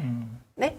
이게 그냥 부족하네. 그래갖고 되겠어? 이게 아니라 저희가 봤을 때는 위법한 거예요. 왜 이렇게 10km 구간에 어떻게 그 두 군데에서 시료 채취한 것만 측정해가지고 10km 구간 전부를 그걸 그렇게 볼 수 있냐 이제 그런 얘기가 되는 거죠. 굉장히 불확실하고 어떻게 보면 굉장히 불성실하게 조사를 한 거네요. 저희가 주장했던 내용들을 좀 정리했고 시료가 너무 부족하고 그리고 실제로 저희가 이제 연구한 문헌들이 또 있는데 그 과거에 다 국가과제나 이런 연구과제에서 나왔던 내용들을 보면은 일강 단층의 일부가 활동성 단층에 달 수 있다는 그런 내용도 있기 때문에 그런 연구 결과를 무시해서는 안 되잖아요. 예, 그래서 사실은 상세 단층 조사를 실시해야 되는데 하지 않은 것은 사실상 저희가 봤을 때는 위법하다 이런 주장을 했습니다. 그리고 오창환 교수님이 전북대에 계신 분인데 이 교수님도 단층 조사가 너무 좀 미흡하다는 점에 대해서 그 의견서만 냈는데 일반 단층이 그 사기 단층에 해당이 되고 또 이게 지금 단층 비지에 대해서는 연대가 다를 수도 있다 이런 문제를 지적하셨습니다. 그 다음에 이제 8에서 40km 이내의 단층 조사 관련해서는 어떤 위법이 있었나. 지금 이번에 발견된 활동성 단층 32km 이내에 사실은 14개의 단층이 발견됐고 그중에 5개가 원전의 설계에 반영이 되어야 할 활동선 단층인데 이 부분과 관련해서 저희가 이 당시에 재판할 때 이 내용을 모르는 상태에서 저희가 주장했던 내용들을 보시면 그때 이런 얘기를 안 한 게 아닌데 왜 법원에서 인정을 안 했지? 이런 생각이 드실 거예요. 그런 부분을 좀 설명을 드리도록 하겠습니다. 관련 법령을 또 보시면 이게 중요한데요. 부록 A에 뭐라고 규정되어 있냐면 필요한 조사, 이 조사를 필요하다는 걸 안 하면 위법한 거예요. 근데 여기 뭐라고 돼 있냐면 조사는 문헌과 현장 조사를 통해 수행되어야 된다고 되어 있거든요. 현장 조사도 해야 되고 문헌 조사도 해야 돼요. 문헌 조사라는 건 뭐냐면 여러 가지 연구를 하는 연구 논문이라든지 아니면 보고서라든지 고정과 관련해서 말씀을 네. 제가 잠깐 드리면 네. 이 문헌 조사가 미국이나 일본은 굉장히 중요한 게 미국은 그 지질 조사국하고 또 이 지역의 대학이나 이런 데서도 이 단층 조사를 굉장히 많이 해가지고 그 데이터가 많이 확보돼 있거든요. 그렇기 때문에 그런 데이터를 조사하는 게 굉장히 중요하죠. 그렇지만 우리나라는 한수원이 발주한 단층 조사 있죠. 거의. 그런 거 빼고는 조사한 게 지금 데이터가 없는 거예요, 거의. 우리나라는 1978년에 처음 계기 지진을 측정을 했고 단층 조사도 거의 안 했고 단지 한수원이 원전 부지와 관련해서 이렇게 발주해서 좀 조사를 한 그런 정도밖에는 이제 없는 거죠. 그러니까 제 얘기는 이 문헌조사라는 거는 사실상 우리나라에서는 그 큰 의미를 가지기 어렵다는 것이고 그나마 노무현 정부 시절에 그 원전 부지 지진 안전성을 그 조사한 프로젝트가 있어요. 국가 그 과제로. 그때 그나마 돈 한 100억 원을 들여가지고 조사한 게 있는데 문제는 신고리 오르기 때는 그 문헌 조사 결과를 이제 무시했다는 이제 그런 얘기가 되겠습니다. 그래서 문헌 조사 결과도 무시하고 실제 조사는 굉장히 부실하게 부실하게 진행했다. 8km 이내만 가지고. 그래서 어쨌든 이제 노무현 정부 들어서 주로 또 그 전후에서 이제 문헌이 굉장히 사실 많아요. 저희가 보니까. 그래서 연구 논문을 우리가 다 읽고 이제 소송에 반영을 했는데 굉장히 문헌을 반영할 수 있는 부분이 많은데도 불구하고 그런 최근 논문들이 반영이 안 됐다라는 게 위법 사유의 이 부분과 관련해서 핵심인데 그러니까 이렇게 해놓고 원전 종사자들이 어떻게 머리를 들고 다니나요? 네, 그래서 근데 만나보면요, 막 너무 이렇게 신화에 빠져 있어요. 원전이 안전하다는. 그러니까요. 예, 그리고 뭐라고 하냐면 지진이 와도 원자로는 끄떡없다고 막 그래요.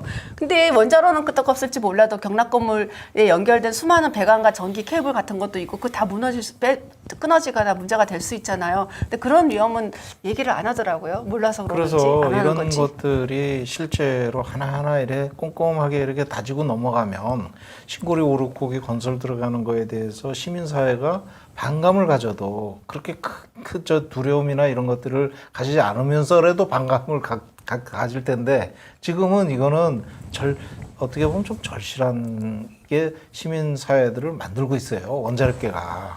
그래서 어쨌든 브록 A라고 하는 미국 규정이 우리나라에 원전을 지을 때 건설허가 할 때 반드시 지켜야만 하는 국내 법령의 일부라고 말씀을 드렸는데 여기에서 브록 A에서 원전을 건설할 때 반드시 고려해야 되는 단층의 길이를 지금 표로 설명하겠습니다. 제가 규정을 보면서. 그래서 0에서 32km 이내는 단층 길이가 1.6km 이상이면 반영을 해야 되고요. 32에서 80km 거리, 원전에서 떨어진 거리를 얘기합니다. 거기에서 단층의 길이가 8km 이상이면 반영을 해야 되는데 여기까지만 보통 알고 있어요. 근데 더 중요한 건 밑에 보시면 160km 초과해서 240km 거리에 있는 단층이라고 하더라도요. 단층의 길이가 32km 이상이면 또 설계 지진에 반영을 해야 돼요. 그리고 240km 초과해서 320km까지면 그 안에 거리에 있으면 64km의 단층의 길이가 64km 이상이면 또 반영을 해야 되는 거예요. 이게 뭘 의미하냐면요. 일본 쪽이나 이쪽에 320km 안에 들어오는 게 있을 수 있잖아요. 단층이. 울릉도도 들어오겠네요. 당연히 들어오죠. 그래서 울릉도가 화산도 있죠. 네. 예. 그래서 근데 중요한 거는 특히 이 규슈 지방이라든지 이따가 보실 스시마 고토 단층이라고 굉장히 길이가 수백 킬로미터 달하는 게 우리나라 동해안하고 일본 사이에 있습니다. 근데 이런 거는 지금 브록 A에 의하면 당연히 반영이 돼야 되거든요. 왜냐면 길이가 수백 킬로니까 64킬로를 넘잖아요. 단층 근데 길이가. 그거는 네. 그거를 연대 측정을 해가지고 그렇죠.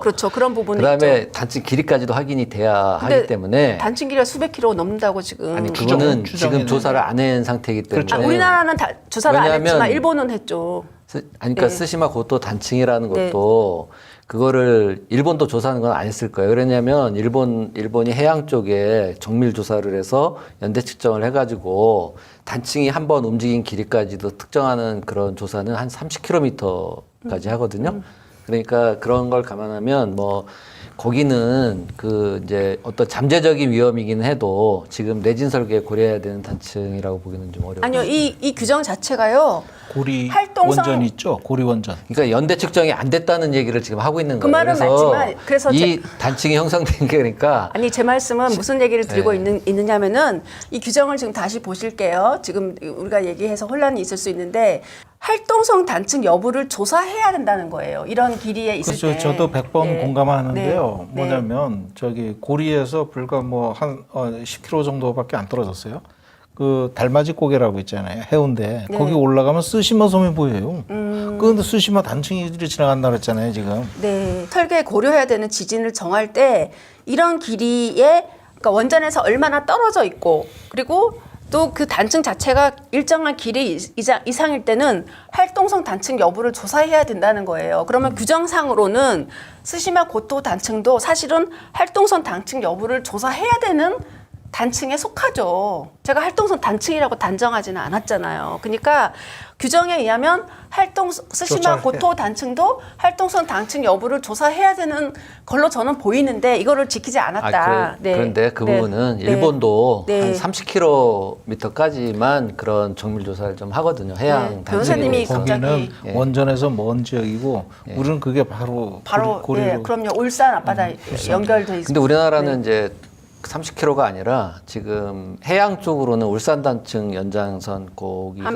8km까지 8km 그러니까 고기까지는 8km까지만 했어요. 예. 그 얘기도 이따가 할 겁니다. 예. 그래서 이게 지금 화면을 보시면은 아까 말씀드렸잖아요. 제사기 단층이라는 거는 지금으로부터 258만 년 전 이래로 지진 활동이 있었고 또 앞으로 있을 수 있는 단층을 얘기하는데요. 그걸 활성 단층이라고 한다고 했잖아요.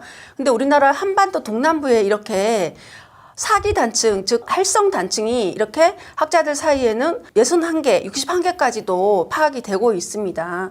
그래서 이 PSAR이라는 거는 예비안전서 분석 보고서인데요. 원전 건설 허가 낼 때 신청할 때 내는 서류들이고 이 예비안전서 분석 보고서에서는 기존에 파악이 된 61개의 그 활성 단층 중에서 문제되는 단층들에 대해서 판단을 어떻게 했냐면 상천 1단층에 대해서는 단층 길이가 중요하거든요. 그래야 원전에 설계 반영할지 안 할지를 결정하는데 단층의 연장 길이는 확인되지 않으나 수십 미터에 불과한 것으로 추정된다. 이게 말이 된다고 생각해요? 길이는 확인을 안 했는데 어떻게 수십 미터에 불과할 것으로 추정을 하죠? 조사 결과를 추정하기 위해서 조사를 한 거네.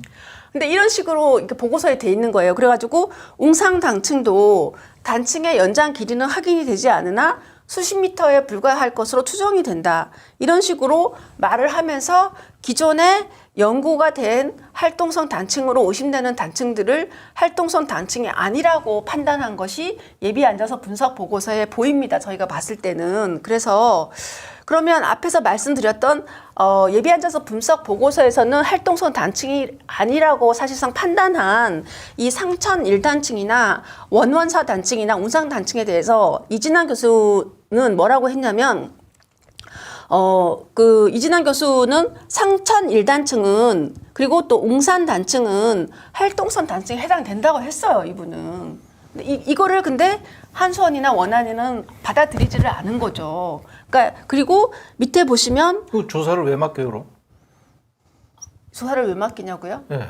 아니 이분은 활동성 단층에 해당된다고 했다니까요. 그러니까 조사를 맡겨서 그분이 이게 그렇죠. 활동성 무슨 말씀인지 단층이다 그랬는데 그걸 왜 안 받아들이면 왜 조사를 맡겼냐. 그렇죠. 그 조사를 왜 맡겼을까요? 그래서 하여튼 그래서 이런 부분이 문제가 됐고 그리고 지질자원연구원이라고 이제 지진 관련 전문 기관이 있는데 여기서 산청 산하기. 네. 근데 여기서도 상천 1단층에 대해서 그리고 상천 2단층에 대해서 얘기한 걸 보면 50만 년 이내에 2번 활동했다. 그리고 이거는 활동성 단층 요건에 해당이 되는 거죠. 그리고 웅산 단층도 50만 년 이내에 2번만 해도 활동성 단층인데 무려 웅산 단층은 7번을 활동했다. 그리고 원원사 단층도 길이는 모르지만 50만 년 이내에 6회 6번이나 활동했다. 그래서 저희가 상천 1단층이나 상천 2단층 그리고 웅산 단층이나 원원사 단층이 활동성 단층에 해당이 되는데도 불구하고 이거를 단층 길이 조사를 하지 않은 것은 브록 A라고 하는 원전 관련 규정을 위반한 것이다. 이런 주장을 했는데 이번에 이 중에서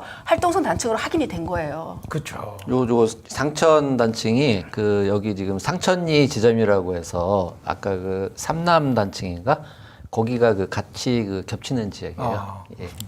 신고리에서 가까운 데네요. 예. 네. 그래서 이런 내용들을 저희가 소송할 때 다 적어서 냈고 판사님한테 충분히 설명을 드렸거든요. 그래서 이게 활동성 단층에 해당이 되고 저희 변호사들이 뭘 알겠어요. 그러나 학자들이 전문가들이 이거는 활동성 단층에 해당이 된다고 그리고 또 지질자원연구원도 활동성 단층에 해당되는 것으로 보이는 판단을 했는데 여기에 대해서 이게 제대로 조사를 하지 않은 것은 규정 위반이다, 위법이다 이거 굉장히 주장을 많이 했는데 그 재판부는 원래 건설허가가 미국 같으면 나올 수가 없는데 우리가 봤을 때 미국 같으면 신고리 우리나라 원전 규제기관이 그 미국은 그래도 규제기관이 나름대로 하는데 우리나라는 그렇죠. 규제기관이 안 하고 그러면 사고가 안 나는 건 하늘의 운에 맡긴 거죠. 그런 거죠.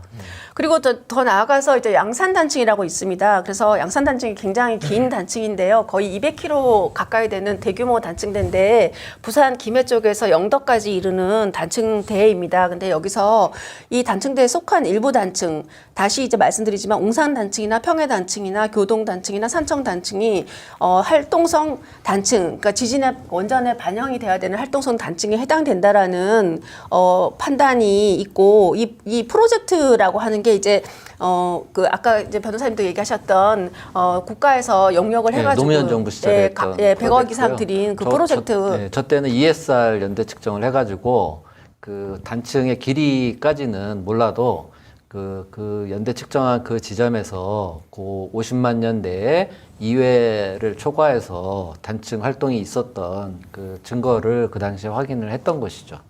그러면 이제 활동성 단층이 해당이 된다고 학자들이 이렇게 막 문헌에 썼잖아요. 그러면 아까 처음에 얘기했던 게 그거잖아요. 문헌과 현장 조사를 해서 그걸 반영해야 된다라는 규정이 브록 A라고 했잖아요. 네. 근데 문헌에 이렇게 더군다나 국가 프로젝트로 하는 거에서 이런 단층들은 활동성 단층에 해당이 된다라는 사실상 판단을 한 건데 이거를 반영을 안 한 거예요. 그러면 그러니까. 뭐예요? 위법이죠. 저희가 봤을 때. 후쿠시마 원전 사고 난 지 5년도 안 돼 가지고 이런 것들을 이렇게 무시하고 그냥 승인해 버리니까. 그래서 이런 부분들이 반영이 안 된 부분이 저희는 굉장히 큰 문제라고 봤고, 그래서 너무너무 이 소송에서 지진 관련 쟁점을 진짜 열심히 호소를 했습니다. 근데 판사님이 어떤 식으로 말씀을 하셨냐면은, 그러면 이게 단순히 신고리 오르코기뿐만이 아니고 거기 원전이 다 안 되는 거 아니냐. 그렇죠, 그렇죠. 그 말씀을 어느 날 하시는 거예요, 재판장이. 그럼 재판장님은 이거를 문제가 있다라고 판결을 내리면 다른 원전도 다 문제가 되니까 판결을 못 내렸다는 그런 의도를 느꼈죠. 표명을 아니 저는 그래서 인구 밀도라든지 지진 위험 관련해서 막 저희가 이렇게 얘기를 저희가 그냥 한 게 아니고 다 논문 붙이고 정말 증거가 300개가 넘어요. 그 하나하나가 몇백 페이지 논문도 많고 다 읽고 냈는데 그 재판장이 어느 날 그러는 거예요. 원고들 말을 들어보면 그러면 이게 단순히 신고리 오르코기뿐만이 아니고 거기 고리 원전이 지금 거의 10개가 있는데 다 사실은 다 요건이 안 맞는 거예요. 그렇죠. 그거를 얘기를 하더라고요. 근데 그런 고민 때문이었는지 지진 관련한 위법 사유에 대해서 결국은 인정을 안 한 부분인데 누가 책임질 거냐? 책임질 사람은 아무도 없는 거예요. 사고가 나지 않기만을 바라는 거예요. 그래서 그리고 또 넘어가겠습니다. 울산 단층이라고 있는데 울산 단층에도 울산 단층대도 되게 중요한데 왜냐하면 신고리 원전이 울산과 부산 바로 사이에 있잖아요. 그러니까 다 이해관계가 있어요. 그래서 여기서 괴릉 단층이나 원원사 단층이나 말방 단층 이번에 말방 단층이 새로 저희가 말방이 이번에 또 확인된 이번에 나온 거죠. 네. 근데 이게 저희가 소송 때 말방 단층은 활동성 단층에 해당이 되는데 이걸 반영하지 않았기 때문에 위법하다 이 주장을 분명히 했거든요. 네. 근데 이번에 활동성 단층이 맞다라고 확인이 됐잖아요. 그러니까 운영허가 내면 안 되네. 제가 걱정이 많습니다. 그래서 이제 원안위가 결정하면 되는 거예요, 저거는. 그래주면 좋겠네요. 그래서 일단 넘어가시면 결론이 뭐냐면 부지 반경 40km 이내의 단층에 대해서 문헌 조사를 부실하게 했고 왜냐하면 다 나와 있는 문헌들인데 이걸 반영하지 않았고 그리고 시료 채취의 범위도 굉장히 제한적이어서 이게 문제가 있다. 그래서 신고리 오르코기 지을 때 그 참고한 문헌이 아예 없는 건 아니고 문헌 조사를 하긴 했지만 그건 주로 2000년 이전에 생산된 문헌들만 했고 오히려 많은 돈을 들여서 만든 2000년부터 2015년까지 양산 단층대와 울산 단층대를 대상으로 조사한 많은 양의 조사 자료들은 문헌 조사에서 제외가 됐어요. 돈 뭐하러 투입해서 해요? 그러니까요. 그것도 원자력 안전 기술원 이런 데도 다 연구 영역 주체로 들어간 논문들이 많은데 그게 이진환 반영이 교수님이 근데 뭐 그 보완을 그거는 좀 이제 아까 말씀드린 그걸 했다고 볼 수 있고요. 그 다만 이제 불리한 거는 이제 무시를 했죠 문헌조사에서 그게 이제 아까 말한 그것이고 근데 이제 약간 설명드려야 될 부분 보충 설명드려야 될 부분이 우리가 이제 단층이라는 표현을 계속 쓰고 있잖아요. 그런데 이제 지금 말하는 여기 단층은 그 길이가 특정이 안 된 거예요. 그래가지고 그러니까 뭐 한두 군데에서 그게 나온 거예요. 연대 특정을 해봤더니 그러면 단층이 움직인 길이를 확인을 하려면 계속 연대 특정을 해나가서 동일한 연대가 나오는 이게 끝나는 지점까지 그러니까 여기 시료를 예, 그래 시료를 계속 확보를 해서 뭐 그 단위를 뭐 예를 들어 500m로 하든지 1km로 하든지 이렇게 해다 보면 어딘가는 이제 그 다른 연대가 나올 거 아니에요. 그러면 그 다른 연대가 나오는 지점까지는 그 동일한 연대가 나오는 그 지점의 길이가 그 한꺼번에 움직였던 거라고 이제 보는 거죠. 한 번에 그 지진이 났을 때 움직인 구간이다. 근데 이제 저희가 볼 때 그 과거 신고리 오르코기 허가를 할 때는 그 단층 길이를 확인하는 조사를 이제 한 게 없는 거죠. 그리고 이제 8km 이상은 대충 문헌 조사를 하면서 분리한 거는 뺐고, 그 다음에 이제 8km 안의 구간은 아까 일광단층 조사처럼 이제 시료 채취나 이런 그 것들이 굉장히 그 제한된 형태로 이렇게 좀 조사를 했기 때문에 굉장히 부실한 조사가 이루어졌다. 네. 그런 취지입니다. 그래서 이제 마지막인데 네. 그 오늘은 마지막입니다. 그래서 지진 쟁점이 많지만 오늘 이제 크게 3가지를 했고 다음에 크게 한 서너 가지를 더 할 거예요. 근데 오늘 이제 마지막은 지진은 사실 땅에서만 육지에서만 일어나는 게 아니고 바다에서 날 수도 있잖아요. 아까 후쿠시마 사고를 일으킨 동일본 대지진도 후쿠시마에서 원전에서 180km 떨어진 바다에서 일어난 지진이 후쿠시마 원전의 0.56G라고 하는 최대 지방 가속도의 힘을 일으켜서 지진을 원전에 뭐 배관이 파단되고 이런 문제가 난 것처럼, 그럼 우리나라도 바다 속에서는 무슨 지진이 안 일어날까? 해저 지진이 일어나면 어떡하지? 이 조사를 원래 해야 돼요, 규정상. 근데 제대로 하지 않았다. 이거를 좀 보도록 하겠습니다.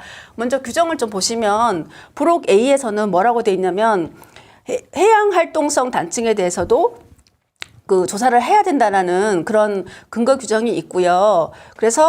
그리고 이 지진이 바다에서 지진이 일어나면 지진 해일이 일어나잖아요, 쓰나미. 그 쓰나미 관련 규정도 있습니다. 그래서, 그리고 우리나라의 지진 해일 고시라는 것도 있고요. 그래서 8조에 보면 지진 해일 조사를 해야 된다라는 그런 규정이 있는데, 그러면 근데 우리나라 신고리 오르코기 지을 때 제출한 예비 안전사 분석 보고서에서는 주로 울산 단층 연장 지역 정도만 주로 조사를 한 걸로 보이고, 부지 반경 8 내지 40km의 해저 단층에 대해서는, 그러니까 바다 쪽 단층에 대해서는 현장 조사 및 문헌 조사가 저희가 봤을 때 없었어요. 그래서 근데 일본은 해저에 대해서도 부지 반경 30km까지도 현장 조사를 하는 거예요. 그 차이가 있고. 그래서 근데 우리나라는 1643년에 울산 지역에서 학자들이 대체로 규모 7.0 정도로 추정하는 엄청난 큰 지진이 있었습니다. 이건 기상청에 나오는 거고요. 그래서 성벽이 무너지고 큰 바다가 그러니까 육지로 나갔다 되돌아왔다. 그러니까 쓰나미를 얘기하죠. 이런 게 기록에 남아 있는데, 또 울산에서 2012년도에도 규모 2.0의 지진이 한꺼번에 5번이 일어났어요. 그래서 이게 굉장히 좀 경각심을 줬는데, 그래서 해양 활동성 단층에 대해서도 굉장히 조사를 해야 되는데, 우리가 봤을 때 신고리 오르코기에 관련해서는 부지로부터 8km 바다까지만 해양 단층을 실지 조사했기 때문에 이 부분이 위법하다고 저희는 보고 있고, 그래서 해양 단층에 대해서, 해저 단층에 대해서 좀 더 보시면은 이 그림을 보시면 울산 단층은 이렇게 지금 제 마우스가 보이시나요? 울산 단층이 이렇게 있고, 양산 단층은 이렇게 영덕 이쪽에서부터 김해까지 해서 바다로 쭉 이어지고 있는데, 그리고 아까 설명드린 일간 단층도 고리원전 바로 옆을 지나가는 단층인데 이렇게 바다로 연장이 된 걸로 보이고 있습니다. 근데 울산 단층에 대해서 이렇게 바다로 단층이 연장이 됐을 걸로 보이는데 충분히 조사를 하지 않았다. 그래서 부산일보에서도 이걸 왜 조사를 안 하냐고 굉장히 성토를 한 기사가 이 2016년 기사이고요. 그래서 이 양산 단층이나 일간 단층은 해저의 활성 단층과 연계될 가능성이 굉장히 크다. 그래서 한국해양과학기술원이라는 데서도 연결되어 있다. 양산 단층과 일간 단층은 해저의 활성 단층과 연결되어 있다고 주장을 했고, 그리고 양산 단층이 동해와 남해로 향하고 있어서 연장성이 해저에 분포할 가능성이 크고 쓰나미 발생 가능성도 있다라는 그런 연구 결과도 있습니다. 그래서 마지막으로 넘어가면은 울산 단층을 보시면 울산 단층이 이게 신고리 오르코기 때도 조사는 했지만 이 앞바다까지 해역까지 연장됐을 가능성에 대해서 굉장히 좀 우려를 많이 하고 있고요. 언론에서도 보면은 울산 앞바다의 지진이 이렇게 1996년 이후에 울산 단층 주변 지진이 이렇게 많았다고 YTN이 분석해서 보고한 적도 있습니다. 그리고 이 1643년도에 규모 7.0의 지진이 울산에서 있었는데 이 지진이 울산 단층과 연결되어 있을 가능성이 굉장히 크다라는 연구 결과도 있고, 이제 마지막 페이지인데요. 아까 말씀드렸다시피 이제 한반도가 있고 일본이 이렇게 있는데 우리나라 동남해안 남쪽에, 그리고 일본 규슈 지방이죠. 이 사이에 스시마 고토 단층이 있는데 이게 길이가 수백 킬로미터인데 이게 동일본 대지진 영향으로 불안해지면서 울산 지진, 그러니까 아까 말씀드린 2012년도 지진이라든지 이럴 때 영향을 끼쳤다라는 분석을 한 것을 2016년도에 YTN이 보도한 적이 있습니다. 예, 저희가 일단 주장한 내용은 여기까지 말씀을 드리겠습니다. 네. 예. 아유, 전쟁이죠. 법정에서 사실 소송을 진행하시면서 판사들을 또 이해를 시키고 부족한 자료들을 여기저기서 또 구해서 이런 노력들을 진짜 어마무시하게 했습니다. 두 변호사님께 박수 좀 쳐주십시오. 진짜 수고하셨습니다. 참 그리고 이게 열악한 조건에서 자체적으로 스터디를 해가면서 이런 것들을 진행한 것에 대해서 저도 개인적으로도 무한 감사를 드립니다. 이렇게 수고를 참 많이 해주셨는데 시청자 여러분들 많이 봐주시고 또 많이 돌려주세요. 오늘 이 내용은 우리나라 원자력 안전의 현 주소를 보여주는 그런 내용입니다. 그렇기 때문에 이런 내용들을 원자력 엑스파일에서 두 분 진짜 훌륭하신 변호사님 모시고 이런 내용을 같이 여러분들과 공유하고 할 수 있었던 데 대해서 참 감사하게 생각합니다. 다음 주에도 또 이 내용으로 후속적인 내용을 진행하도록 하겠습니다. 많이 기대해 주시고요. 오늘 두 분 변호사님 고생하셨습니다. 네, 감사합니다. 감사합니다.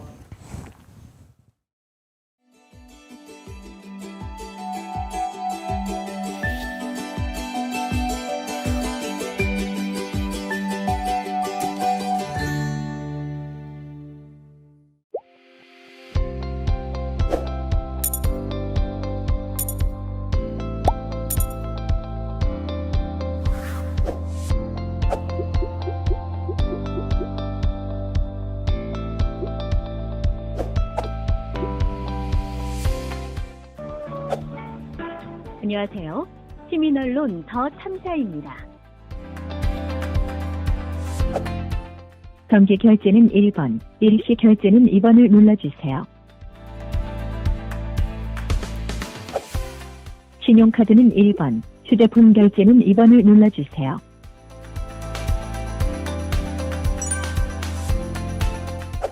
결제 금액을 선택해주세요. 1만 원은 1번, 3만 원은 2번, 5만 원은 3번을 눌러주세요.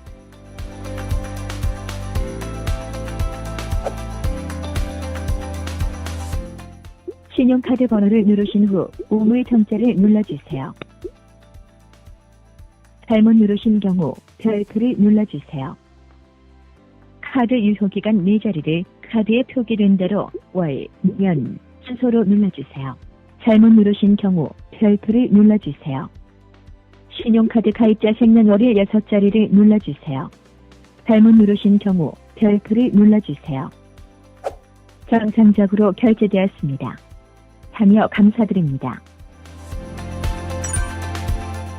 결제 금액을 선택해주세요. 1만 원은 1번, 3만 원은 2번, 5만 원은 3번을 눌러주세요. 휴대폰 가입자 생년월일 6자리를 눌러주세요. 잘못 누르신 경우 별표를 눌러주세요. 남성은 1번, 여성은 2번을 눌러주세요. 통신사를 선택해주세요. SKT는 1번, KT는 2번, LGU는 3번을 눌러주세요. 정상적으로 결제되었습니다. 참여 감사드립니다.